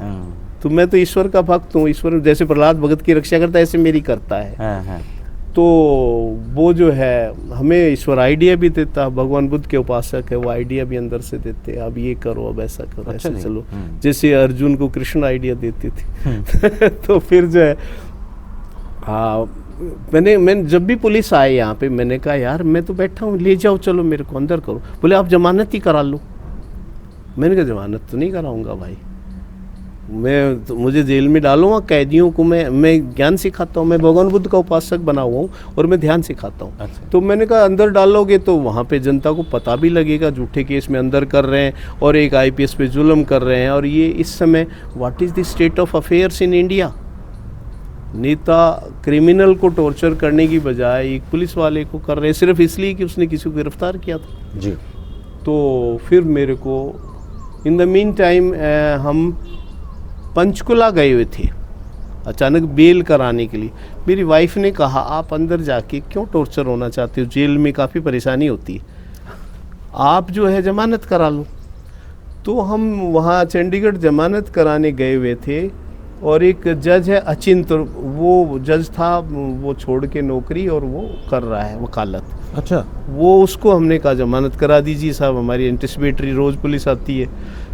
तो वो जो जमानत करवाने गए बल्कि नहीं जाते थे ज़्यादा चेर, तो वहाँ पे इन लोगों पंचकुला में हमें अरेस्ट कर लिया। अच्छा, वहीं गिरफ्तार कर? हाँ, वहाँ करके और फिर हमें ये जींद में लेके आए और वहाँ पे किस तारीख को अरेस्ट किया जी आपको? ये था जी ये था शायद 17 दिसंबर था। 17 दिसंबर 2003 को आपको अरेस्ट कर लिया? हाँ, और 26 दिसंबर 2003 को मैं बाहर आया हूँ। 10 दिन मैंने वो कष्ट झेला है। अच्छा, क्या कष्ट रहे सर उस दौरान? तो पहले तो ये मुझे जैसे जींद में केस था, जींद में ले गए, जज के सामने पेश किया, जज ने 4 दिन का पुलिस रिमांड दिया। तो हमारे वकील ने कहा साहब इन्होंने 1 लाख का नुकसान किया है, तो 1 लाख रुपए वो लेके गए थे जज साहब, रिकवरी हम खुद दे देते हैं पैसे, आप रखो। ये जज साहब को कहा या पुलिस को दे दो या कहाँ भी ये मुद्दा माल आप रखो और इनको टॉर्चर करेंगे जी, चौटाला परिवार इनको टॉर्चर करेगा। अच्छा। तो आप देख लो। जज साहब भी दबाव में थे, जज साहब का नाम मैं भूल गया। तो उसके बाद क्या है, DC और SP साहब जो जींद थे, मंजीत अलावत, वो जज से मिले कि साहब आपको रिमांड देना है, RS यादव का जमानत नहीं देनी है। तो वकीलों की पूरी भीड़ थी, पब्लिक थी जींद कोर्ट में और सब नारे लगा रहे थे RS यादव जिंदाबाद, RS, क्योंकि मैंने ईमानदारी से उन लोगों की 1 साल सेवा करी थी। तो फिर जो है वकील भी मेरे फेवर में थे, पुलिस भी, जनता भी, सब। तो लास्ट में फिर वो जज तो बेचारा फटाफट 4 डेज रिमांड लिख के, और DC SP आए थे लिख के, और वो बेचारा कोर्ट छोड़ के भागा। उसके कोर्ट के पर्दे वर्दे सब फाड़ दिए थे पब्लिक ने, वो जान बचा के भागा वहाँ से। अच्छा, हंगामा हो गया? हंगामा हो गया। और फिर मेरे को जींद की बजाय सफ़ीदों में ले गए कस्टडी, बोले जींद में मत रखो इसको, पब्लिक ज़्यादा आ गई थी। तो फिर पुलिस भी भड़क गई थी थोड़ी, तो बोले सफ़ीदों में रखो। फिर सफ़ीदों से जो है समयराम कौशिक इन्वेस्टिगेट कर रहे थे, एक DSP, और रात को मंजीत अलावत और समयराम कौशिक सफ़ीदों पुलिस स्टेशन में आए और वहाँ से बोले जी आपको रात को रिकवरी के लिए ले जाना है। मैंने कहा रिकवरी के लिए तो 1 लाख रुपए मेरा वकील दे चुका है कि भाई रखो, ये आप ले ही नहीं रहे, रिकवरी कर ही नहीं रहे। पैसा तो बोले नहीं जी आपको चौटाला गांव ले जाना, चौटाला साहब का हुक्म है। ओ, तो मैंने कहा इतना बड़ा पाप कर रहे हो और मान लो गुस्से में टॉर्चर करते हुए मैं जान से मर गया तो तुम्हारा क्या होगा, तुम कुछ तो सोचो। आपने कहा उनको? हाँ समझाया। बोले साहब हम मजबूर हैं। मैंने कहा भगवान से डर नहीं लगता तुम्हें? बोले ना कि मजबूर हैं, अभी इनसे डरना डरें कि भगवान से डरें जी, पहले तो यही है। आपको अंदर से कोई डर? मेरे को भय नहीं लगता, भगवान की कृपा है, क्योंकि मैं ये ज्ञान मुझे हो चुका है कि I was never born and I will never die. तो रात को ये सुन, हमारी 3 बॉडीज है, एक ये फिजिकल बॉडी है, इसके अंदर एक मेंटल बॉडी है और एक इसके अंदर एक स्पिरिचुअल बॉडी, कॉस्मिक बॉडी होती है जिसको आत्मा कहते हैं, वो है। अब जब आप ध्यान में उसको टच कर जाते हैं कि मैं ये हूँ ये नहीं हूँ, ये मेरे आउटर फॉर्म है, और फिर आपको ज्ञान हो जाता है I was never born and I will never die. मृत्यु के भय को पार कर जाते हैं आप, मैं वो कर चुका हूँ। तो वो मुझे नहीं लग रहा था, क्योंकि आप पहले ही जब मर चुके हो तो आपको कौन मारेगा? शरीर, ये फिजिकल बॉडी आप पहले ही मार चुके हो भाई, जितनी जल्दी छूटे उतना अच्छा है। अगला जन्म मिलेगा, आगे जो भी हमारा एजेंडा वो चालू रहेगा, उसके बाद आत्मा तो मरती नहीं। तो फिर जो है वो, पर मैं उनको बता रहा था कि आप ये पाप क्यों कर रहे हो, ईश्वरीय न्याय होता है, कुदरती न्याय होता है, उसमें आपको सजा मिलेगी। बोले साहब ये भगवान से तो बड़ा पहले शैतान से डरना पड़ता है। मंजीत अहलावत ने कहा? हाँ वो भी इनको शैतान ही बोल रहा था कि जी ये मारेंगे मेरे को, अब नहीं मारा, मैं चौटाला गांव में आपको नहीं ले गया तो मैंने कहा चलो भाई ले चलो। तो मेरे को हथकड़ी लगाई हुई थी, हाथ भी खुले नहीं थे। हथकड़ी लगा रखी? हथकड़ी लगा रखी, जबकि ऐसा कोई केस भी नहीं था वो? नहीं केस भी नहीं था, कुछ भी नहीं था, गाड़ी का यूज का क्या। और एक आईपीएस था, ताकि वो उन्होंने कहा होगा हथकड़ी लगा के आना, कहीं वो सोचे कि फिजिकल फाइट नहीं हो जाए आपस में, मारपीट नहीं हो जाए या कुछ ऐसे नहीं हो जाए, या मेरे को जलील होते देखना चाहते होंगे ना। अच्छा, आपको हथकड़ी लगा के रात को निकाला वहाँ से? रात को ले गए सफीदों से, चौटाला चौकी में ले गए। तो कई लोग, एक बात मेरे पास ये भी आई कि कुछ लोग ये कह रहे थे कि ओम प्रकाश चौटाला जी का हुक्म था कि भाई इसको ख़त्म ही करवा दो, इसने हमारे बच्चों को बड़ा टॉर्चर तंग किया, ख़त्म ही कर। तो अब रेशम सिंह वगैरह ने कहा कि सर ऐसा है, ये ठीक नहीं होता, एक आईपीएस अधिकारी हैं और ठीक है इन्होंने उनको अंदर किया, आप अंदर कर लो, थोड़ा बहुत टॉर्चर कर लो, लेकिन जान से मारना ठीक नहीं होगा। इससे क्या होगा कि बाद में आपकी सरकार नहीं रहेगी, सीबीआई केस बने और कुछ केस बने, और तो आपको बिना बाद में उम्र कैद हो जाए और कुछ हो जाए, आपके परिवार को बदनाम है, वो आप बदला थोड़ा कम में ले लो, बाकी हम केस मजबूत बना देंगे। तो कई साल ये अंदर पड़ा, हम इसको बोले जी हम जिंदगी भर जेल में सड़ा देंगे। रेशम सिंह ने समझदारी दिखाई। हाँ उन्होंने समझदारी दिखाई कि आप जान से मत मारो, इनको थोड़ा सा रहम करो। तो बोले चलो ठीक है, पर वहाँ पे चौटाला गांव में बोले लेके आओ। तो चौटाला गांव में अभय चौटाला थानेदार की कुर्सी पे, चौकीदार की कुर्सी पे बैठा हुआ था, चौकी है वहाँ। अभय चौटाला? हाँ जी। तो उन्होंने खुद फिजिकली जो पुलिस का चित्र होता है वो रबड़ वाला, वो जूता चित्र होता है, वो आन मिलो सजना लिखा। हाँ उससे मुझे काफ़ी टॉर्चर किया। मैं तो आपको वहीं थाने में जी? हाँ थाने में ही। और लिटा के मारे आपके जी? लिटा के जी, बिल्कुल जैसे क्रिमिनल्स को मारते हैं। कपड़े निकलवा के? कपड़े तो नहीं निकाले थे। अच्छा। लेकिन जैसे अभय चौटाला ने खुद आपकी पिटाई की जी? चौटाला था, पुलिस मंजीत अहलावत था, समयराम कौशिक था और नीचे छोटे कांस्टेबल वगैरह थे। कितने मारे जी आपको? शायद मैं गिन रहा था वैसे। अच्छा। शायद 39 थे। 39 बहुत पीड़ादायक होते हैं। बहुत पीड़ादायक। ब्लड भी आ गया था। ब्लड भी आ गया था। भगवान मुझे हिम्मत दे रहे थे और भगवान, मैं क्योंकि भगवान बुद्ध ने कहा है। आप रो रहे थे? ना रोयत में नहीं था, मैं सहन कर रहा था चुपचाप। तो मैं, भगवान बुद्ध ये कहते हैं कि आपको जब कोई कष्ट मिले तो आप सफ़र कीजिए बजाय रेजिस्टेंस देने के। If you know how to suffer you suffer less. Ajay नहीं थे वहाँ पे? ना अजय नहीं था, ओनली अभय था और मंजीत अहलावत था और समयराम कौशिक था। रेशम सिंह साहब नहीं थे। तो चौटाला साहब खुद भी नहीं थे। चौटाला साहब तो बाद में हिसार जेल में आए थे, जब मैं कस्टडी में मार के फिर जेल भेज दिया, वहाँ आए थे ओम प्रकाश चौटाला। तो उसके बाद में क्या हुआ कि जब इन्होंने देखा कि ये तो कहीं मर नहीं जाएगा, तो इनको भगवान से मैं अंदर से प्रार्थना कर रहा था, तो इन्होंने फिर मुझे छोड़ दिया। इनको दया आ गई और कि भाई बहुत हो गया, अब चलो जाने दो, इसको ले जाओ। रोंगटे खड़े हो गए हैं सर। ईश्वर की ये सारी, एक्चुअली इसमें हमारा कर्म ही सेटल हो रहा होता है, जो हम इस प्रक्रियाओं से गुजरते फिर हैं। क्या किया जी वहाँ से? उसके बाद वो वापस मुझे सफ़ीदो ले आए और फिर 4 दिन का पुलिस रिमांड ख़त्म होते ही मुझे हिसार जेल में भेज दिया गया। और हिसार में जब मैं था तो ओम प्रकाश चौटाला जी मुख्यमंत्री जो थे, उन्होंने भाटोटिया साहब थे जेल के इंचार्ज डीजी, उनको कहा कि भाई वहाँ पे RS यादव से मेरे को मिलना है जेल में ही, और वहाँ मेरा प्रोग्राम रखो जेल में कैदियों के साथ। ओके। तो मैंने कहा यार ये कैदियों ने बताया मुझे, जेलर बिश्नोई थे एक, उन्होंने कहा साहब चौटाला साहब आपसे मिलने आ रहे हैं। मैंने कहा जी कोई भी मिलो, अब इनके कस्टडी में हम जो करना है करें ये।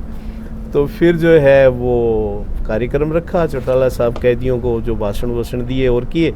मुझे एक ऐसी कोठरी में रखा हुआ था जहाँ दूसरे कैदी नहीं आ सकते थे, क्योंकि बिश्नोई साहब सोच रहे थे वो जेलर की कहीं RS यादव को कोई कैदी ना मार दे, पुलिस वालों से दुश्मनी होती कैदियों की, या कोई इनको मरवा नहीं दे दूसरे कैदी से। अलग रखा हुआ था? अलग रखा था। जो सिंगल कोठरी होती है, जिनको फांसी दी जाती है उनको सिंगल रखते हैं, दूसरा उनसे नहीं मिल सकता। उस फांसी वाली कुटड़िया में रखा हुआ था। हाँ, उसमें मेरे को बिश्नोई साहब ने, वहाँ वो मेरे को किताबें पढ़ने को दे देते थे। मैं 6 दिन रहा वहाँ, 6 दिन 6 रात, और खाना वहीं आ जाता था, पढ़ने को थोड़े अखबार किताबें वगैरह मिल जाती, जो मेरे पढ़ने का शौक़ है। तो चौटाला साहब ने कहा भाई RS यादव से मेरे को मिलना है, लेकिन क्योंकि ऐसा कुछ मैनुअल वगैरह में सिस्टम है कि मुख्यमंत्री वगैरह सीधा इस तरह, किसी ने कहा कि भाई आप उनसे तो नहीं मिल सकते, यानी चौटाला साहब को मेरे से बिश्नोई साहब ने नहीं इंडिविजुअली मिलकर जलील नहीं करने दिया वहाँ जेल। वो स्टैंड ले गए, वो स्टैंड ले गए कि भाई आप यहाँ इनसे नहीं मिल सकते, कस्टडी में ठीक है भाई चौटाला ने जो कर दिया यहाँ नहीं कर सकते। अच्छा, आपने उनको बता दिया था कि मेरे साथ ऐसा किया है इन्होंने? हाँ किया था, बिल्कुल बिल्कुल बता दिया था बिश्नोई को, भाई मेरे साथ ऐसा हुआ है और जेल में कहीं मरवा नहीं दे कोई, मेरे को ध्यान रखना। तो आपने मेडिकल वगैरह की डिमांड नहीं की जज के सामने? नहीं, एक्चुअली वो उसमें डरा भी हुआ था, और दूसरा उसमें ऐसे ज़्यादा वो छितर से ज़्यादा कुछ निशान वगैरह बनता नहीं है कुछ। दर्द काफ़ी होता है, लेकिन उसमें वो निशान वगैरह कुछ मेडिकल में आते नहीं है। ओके। लेकिन इट्स वेरी पेनफुल। कई दिन तो शौच के लिए भी दिक्कत होती है आपको? नहीं, वैसा तो कुछ नहीं, वैसा कुछ नहीं। हाँ, फिर भी मैं धन्यवाद करता हूँ कि इन्होंने मुझे जिंदा छोड़ दिया, स्टैंड ले लिया। हाँ। मतलब कमाल। नहीं, अभय चौटाला जी का भी मैं धन्यवाद करता हूँ, ओम प्रकाश चौटाला जी का भी, कि इन्होंने मुझे सस्ते में छोड़ दिया। गुस्से में तो आदमी कुछ भी कर सकता है, गुस्से में तो आदमी मरवा भी सकता है, लेकिन फिर भी भगवान बुद्ध की कृपा से इनको दया आ गई, मैंने प्रार्थना करी और इन्होंने जिंदा छोड़ दिया। इसके लिए इनका धन्यवाद। आज मैं मतलब रिटायरमेंट के बाद 1 लाख पेंशन मिल रही है, और मैं जो है भगवान बुद्ध का मैं ध्यान ज्ञान सिखा रहा हूँ, ये इनकी ही मेहरबानी है। नहीं तो वो कर्म वहीं कट गया कि थोड़ा और बाकी था जी? नहीं, उसके बाद क्या हुआ कि वो तो लगभग कट गया चौटाला साहब, उनको तो दया आ गई कि भाई चलो इसका हिसाब पूरा हुआ। लेकिन थोड़ा बहुत ये था कि मेरे पास फाइनेंशियली में टाइट हो गया, फाइनेंशियली। वहाँ से फिर जमानत हो गई आपकी? जमानत हो गई और थोड़े दिन बाद केस भी खत्म हो गया। अच्छा। लेकिन वो इन द मीन टाइम वहाँ गुजरात सरकार पांडा मारा गया, हरेन पंड्या 2003 में केशु भाई को अपनी सज़ा मिली कि वो उन्होंने हरिन पंड्या का साथ दिया। उनको जो है 3 MLA का कॉन्स्टिट्यूंसी मर गए थे, वो वहाँ चुनाव हुआ, उस चुनाव में तीनों जगह कांग्रेस जीत गई, बीजेपी हार गई। तो बीजेपी वालों ने, हाईकमान ने सोचा कि भी केशु भाई बूढ़े हो गए हैं, अब इनसे नहीं हो जाएगा, बदल दिया। तो वहाँ पे जो है दिल्ली में अडवाणी जी और वाजपेयी जी के पास मोदी जी रहते थे। केशु भाई ने उनको पसंद नहीं करते थे, उनको प्रभारी यहाँ का। आपकी तो मुलाकात नहीं थी ना तब तक अमित शाह और नरेंद्र मोदी? ना, मेरी कोई मुलाकात नहीं थी। तो इनको जो है वहाँ पे इन्होंने शायद फिर अडवाणी जी मोदी जी को कहा कि जी मेरे को मौका दो गुजरात में, ये केशु भाई तो गुजरात अपना गढ़ है, ख़त्म हो जाएगा। तो फिर उनको पसंद आ गए वाजपेयी, अडवाणी जी ने फिर मोदी जी की सिफारिश करी। 7 अक्टूबर 2001 को मोदी जी ने वहाँ शपथ ली और फिर जाके गुजरात संभाला, और आज तक संभला हुआ है, बीजेपी के पास ही है। ये मोदी जी काबिलियत है कि फिर उसके बाद। और आप उधर चले गए, फिर आपका सस्पेंशन बहाल हो गया? नहीं, फिर क्या हुआ कि 2003 में हरेन पंड्या की कहीं मॉर्निंग वॉक पे गए हुए थे, और वहाँ पे हत्या हो जाती है। 7-8 गोलियाँ लगी, हत्या हो जाती है। और इन द मीन टाइम मैं, क्योंकि वहाँ पे मेरा जूनागढ़ हेडक्वार्टर फिक्स किया था सस्पेंड के दौरान, हाँ तो कि मैं वहाँ जा नहीं रहा था, तो इन्होंने क्या किया कि भाई ये आता तो है नहीं, ऐसा लगता है कि ये नौकरी में इंटरेस्टेड ही नहीं है, तो फिर इन्होंने मुझे डिसमिस कर दिया। ओ मोदी जी का मेरे पास एक बार मैसेज आया था कि भाई वो हरेन पंड्या का आपसे टकराव था, वो तो मर चुका है, आप आ जाओ नौकरी कर लो। तो एक आईपीएस का फ़ोन आया था, मोदी जी आपको बुला रहे हैं। अच्छा तो हाँ, रायगर साहब का। तो मैंने कहा जी कि देखो अब तो मैं, उस टाइम मैं डिसमिस हो चुका था और जिंदल साहब के नौकरी कर रहा था नवीन जी के पास। हाँ। ओह। डिसमिस होने के बाद में फिर मैं 3 साल नवीन जिंदल जो एमपी कुरुक्षेत्र है थे, उस टाइम भी थे, वो 2 बार पहले रहे, 1 बार अब बने हैं। उनके पीए लग गया। उनका पीए लग गया और मैंने वहाँ 3 साल 2007 से 10 तक गुजारा किया। इन द मीन टाइम जो कोर्ट में मेरे खिलाफ चौटाला साहब ने केस बनाया, वो केस ख़त्म हो गया और मैंने कैट में केस डाला हुआ था डिसमिसल के खिलाफ, उसमें मैं जीत गया। 2010 में मुझे दोबारा नौकरी मिल गई। ओके। फिर 2010 में मैं नौकरी मिलने के बाद वहाँ पे गया और 2000 मोदी जी से मिला मैं जाके। अच्छा। तो मोदी जी बोले कि पर्सनली मुलाकात भी करी मैंने। बोले मैं तो आपको पहले ही बुला रहा था। मैंने कहा जी देखो, हरेन पंड्या जी मेरे को पसंद नहीं करते थे। जब सरकार पसंद नहीं करती तो ऑफिसर क्या करेगा, और जब सरकार के मंत्री ही चाहेंगे कि इसको फंसा दें, जेल में डाल दें, झूठे केस में फंसा दें, ये कर दें वो कर दें, ये हमारी मानता तो है नहीं, तो इसका क्या करें। तो मैंने कहा ऐसी परिस्थिति में सरकार से लड़ने की बजाय आदमी घर बैठे कोई और काम कर ले, सरकार से कितना टकराएगा। बोले मैं आपको फुल मौका दूंगा, आप अच्छा काम करो, आप कहो तो आपको ज़िले में लगा दूं, ये कर दूं वो कर दूं। ही खुली, आपकी वाइफ आपके साथ आई है क्या, आप अकेले हो, बच्चे कैसे हैं, पूरा उन्होंने मुझे बिठा के 8-10 मिनट अच्छा सुना। मैंने कहा सर आपकी मेहरबानी, लेकिन मैं क्योंकि काफ़ी तकलीफ़ से गुज़रा हूँ और काफ़ी स्ट्रेस है मेरे माइंड में, डिप्रेशन भी है, तो पता नहीं मैं ज़िला हैंडल कर पाऊँगा नहीं कर पाऊँगा। आप मुझे साइड में एसआरपी रिज़र्व पुलिस वगैरह में रख दीजिए, ताकि मैं जवानों का केयर करता रहूँगा और वहाँ लाइट ड्यूटी है वो करता रहूँगा। और बाकी मेरा कोई बीजेपी से टकराव नहीं है, हरेन पंड्या से भी इसलिए था कि वो लड़की किडनैपिंग में हम बचाना चाहते थे और वो किडनैपर की मदद कर रहे थे। बोले कोई दिक्कत नहीं, आप आराम से काम करो गुजरात में, कोई दिक्कत हो तो मुझे बताना। तो इस तरह करे 2022 में अपनी नौकरी पूरी करके फिर मैं यहाँ पे आ गया और अब मैं भगवान बुद्ध का ध्यान सिखाता हूँ लोगों को। अब मैं 2 चीज़ पूछूंगा सर हाँ आपसे। जी। और एक चीज़ में तो मेरा बहुत ही इंटरेस्ट मतलब हाँ है। जी। पहली बात तो ये है कि जो आपने जीवन में झेला है उसके लिए क्या आपने उन लोगों को माफ़ कर दिया है? एक क्योंकि कई बार हमारे साथ ज़िंदगी में ऐसा होता है कि हम अपने अपमान को माफ़ी नहीं कर पाते और पूरी दुनिया इसी चक्रों में फंसी हुई है कि उसने मुझे ये बोल दिया, उसने मेरा ये कर दिया, उसने मेरा ये कर दिया।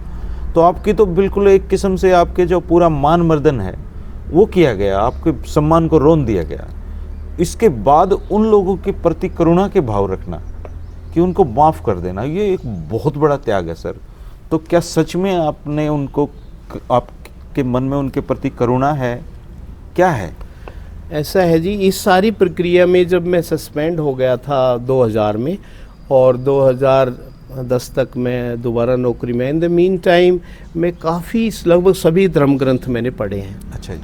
सभी धर्मों के, जैन धर्म के, बुद्ध धर्म के, कुरान, बाइबल, गीता, वेद, उपनिषद, कोई धर्म ग्रंथ ऐसा नहीं है जो मैंने, क्योंकि जब आप पुलिस वाला सस्पेंड हो जाए तो कोई उसके पास आता भी नहीं, पूछता भी नहीं, सोचते हैं कि कुछ पुलिस वालों के भाई की इमेज ऐसी ही है तो कुछ गड़बड़ी होगा। तो यानी फिर टाइम मिला तो मैंने सभी धर्म ग्रंथ पढ़े और मैंने धर्मशाला में एक गुरु बना लिए। वो 17 जुलाई 2013 में मैं धर्मशाला गया था, किताबें में पढ़ चुका था और शायद भगवान बुद्ध की तरफ से ही कॉल थी कि भाई आप इस तरफ आओ। तो वहाँ पे मैं मिला एक तेंजिंग गुरमे लामा से और एक कैलाश बोध है, तो वहाँ मिला। मैं तो वैसे ही गया था टूरिज़्म पर्पज़ से, मेरी वाइफ।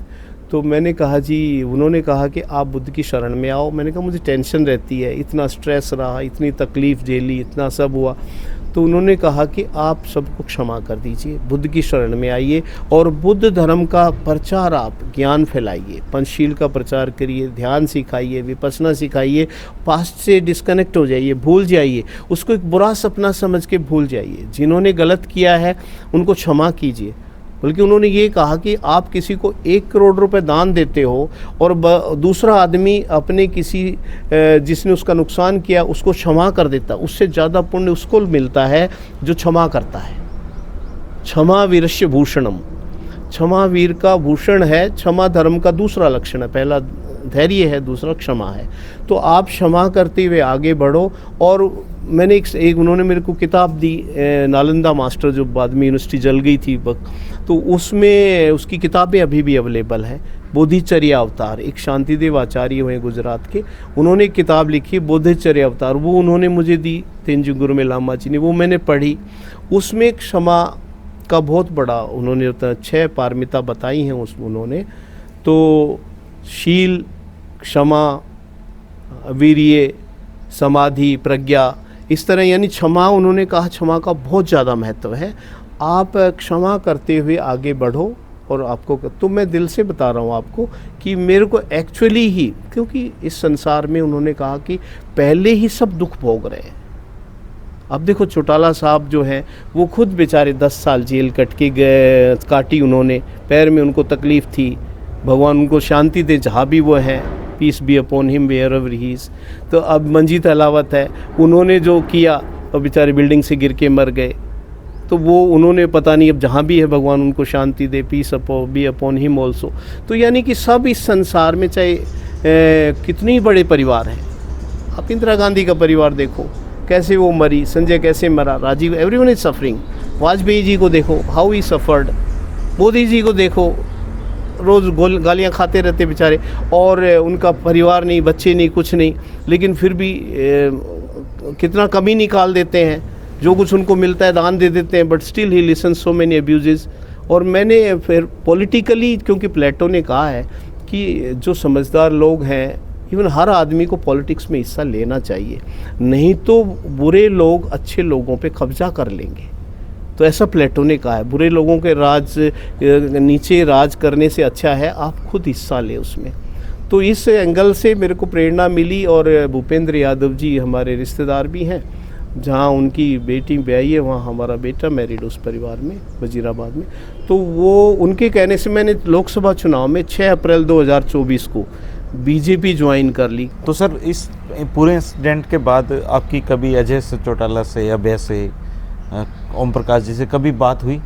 नहीं, कोई बात नहीं हुई, कभी भी नहीं? हाँ, नहीं हुई। मैंने अपनी तरफ से क्षमा कर दिया। बल्कि मैं ये कहता हूँ कि यदि किसी ने मेरे से और बदले लेने हो तो मैं अवेलेबल हूँ, क्योंकि भगवान को कुछ बच रहा होता है। हाँ, अवेलेबल हूँ, जिंदा रहने से ले लो।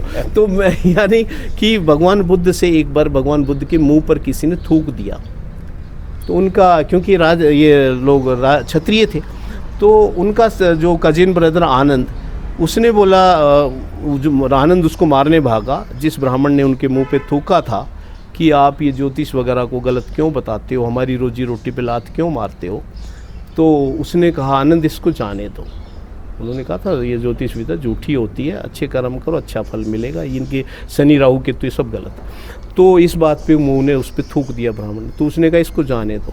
रात को उन्होंने पूछा कि तथागत आप मुझे ये बताओ, आपने कहा उसको माफ़ कर दो, आपने मुंह पे थूका और माफ़ कर दिया, यदि हम राजा होते तो हम उसको मृत्युदंड नहीं देते? बोले देते, अब हम धर्मगुरु हैं, अब नहीं देंगे। तो बोले कितना माफ़ करना पड़ेगा हमें? तो बोले कि यदि आपको कोई गाली देता है तो ये सोच के माफ़ कर दो कि इसने हमें गाली दी, चलो थप्पड़ नहीं मारा। कहता कोई थप्पड़ मारे तो भी मैं कुछ नहीं कहूँ, कहता थप्पड़ मारे तो भी तुझे कुछ नहीं कहना है, ये सोच के माफ़ कर देना कि इसने थप्पड़ मारा, मेरी हड्डी तो नहीं तोड़ी। कहता जी कोई हड्डी तोड़ दे, तो कहता ये सोच के माफ़ कर दो कि हड्डी महीने 2 महीने में जुड़ जाएगी, और इसने जान से तो नहीं मारा। तो कहता जी कोई जान से मारे तो मेरे को, कहता है आनंद तुझे तब भी माफ़ करना है, तुझे ये सोच के माफ़ करना है कि मेरा क्षण भंगुर शरीर, जो स्थूल शरीर है, इसने नष्ट कर दिया, मुझे इससे मुक्ति मिली। आप जो आनंद को कोई नहीं मार सकता, Anand was never born and Anand with never die. तो वो तुम्हें मैंने ज्ञान दिया है, तुम मृत्युदंड देने वाले को भी माफ़ कर देना। ये उनकी शिक्षा है, तो मैंने दिल से माफ़ किया सब। आपको बहुत पीड़ाओं से गुजर के ये ज्ञान प्राप्त हुआ है। बिल्कुल बिल्कुल। तो आप बुद्ध के प्रचार प्रसार के लिए आपने कोई यहाँ एक सेंटर भी बनाया है? बनाया हुआ है। हमने 2 भगवान बुद्ध के मंदिर बनाए हैं। एक तो मैंने अपनी पैतृक जो ज़मीन है वो ही गांव में दान करके वहाँ पे एक हॉल बना आपके दिया, शोभापुर गांव में। वहाँ पे हम बुद्ध का धर्म का प्रचार करते हैं, मैं विपश्यना ध्यान सिखाता हूँ। और दूसरा भूषण गांव में एक मनोज पेंटर है, अच्छा, तो उसने जो है, एक दिलीप भाई है, उन्होंने अपनी ज़मीन दी है। वहाँ पे भी अभी वो अंबेडकर भवन उसका नाम रखा है, उन्होंने भी वहाँ पे वो बना लिया है। वहाँ पे कार्यक्रम चालू होने वाला। मेरे गांव में तो हमने भगवान बुद्ध की मूर्ति स्थापित भी कर दी। बुद्धम शरणम गच्छामि। बुद्धम शरणम गच्छामि। बढ़िया सर, बहुत ही शानदार मुलाकात रही। और इसमें बहुत बार ऐसे रोंगटे खड़े हो गए ना, और लेकिन ये सबसे अच्छी बात यह है कि आपके मन में आपने उनको माफ़ कर दिया, करुणा है आपके दिल में। बिल्कुल बिल्कुल। और जब हम इस गिल्ट में रहते हैं ना, तो फिर हम सुखी भी नहीं रह सकते, आनंद में भी नहीं रह सकते। हाँ, मन में तो हम किसी से बदला लेना चाहते हैं, और ऊपर से ध्यान में बैठते हैं तो ध्यान लगता ही नहीं सर। वेरी ट्रू, है ना? क्योंकि नेचर अपने आप भी दंड देती है। आप ये सोच के भी माफ़ कर सकते हो कि कुदरत इनको अपने आप ही सजा देने वाली, मैं इसमें क्यों बढ़ रहा था। वो शुक्रिया सर। दोस्तों, ये थे पूर्व IPS RS Yadav ji. RS Yadav ji अपना ये फार्म बना रखा है इन्होंने पैतृक ज़मीन पे, यहाँ रहते हैं, बहुत ही शांत ज़िंदगी जीते हैं, भगवान बुद्ध की शरण में हैं। जीवन में जो झेला है, जिस कारण झेला है, उसको ये माफ़ कर चुके हैं। और इनका कहना है कि करुणा और किसी को माफ़ कर देना जीवन में आनंद के रास्ते पे ले जाता है, लेकिन जो बीत गया वो मिटाया नहीं जा सकता, वो उसको रहता है। और कर्म का सिद्धांत है, ये लौट के आते हैं। तो इनके जो भी कर्म रहे हों और जो भी इन्होंने झेला हो। RS यादव जी से बातचीत आपको कैसी लगी, आप ज़रूर कमेंट करके बताना। और मैं इसलिए इनका शुक्रगुजार हूँ कि पिछले 3 साल से मैं सर को कह रहा था कि मेरे साथ बात करिए, और इनका मन अब बना तो इन्होंने ये मौका दिया, और बहुत ईमानदारी के साथ इन्होंने अपनी बातें रखी हैं। आप जरूर इनके बारे में 2 शब्द लिखिएगा। शुक्रिया सर, बहुत धन्यवाद। जैन सर, जो मेरे इसमें बुद्ध धर्म की शिक्षाओं में रुचि रखते हैं, ध्यान सीखना चाहते हैं, तो वो मेरे से कांटेक्ट कर सकते हैं। मेरा नंबर 9726052314 है। Thank you. जय हिंद। बुद्धम शरणम गच्छामि। नमो बुद्धाय।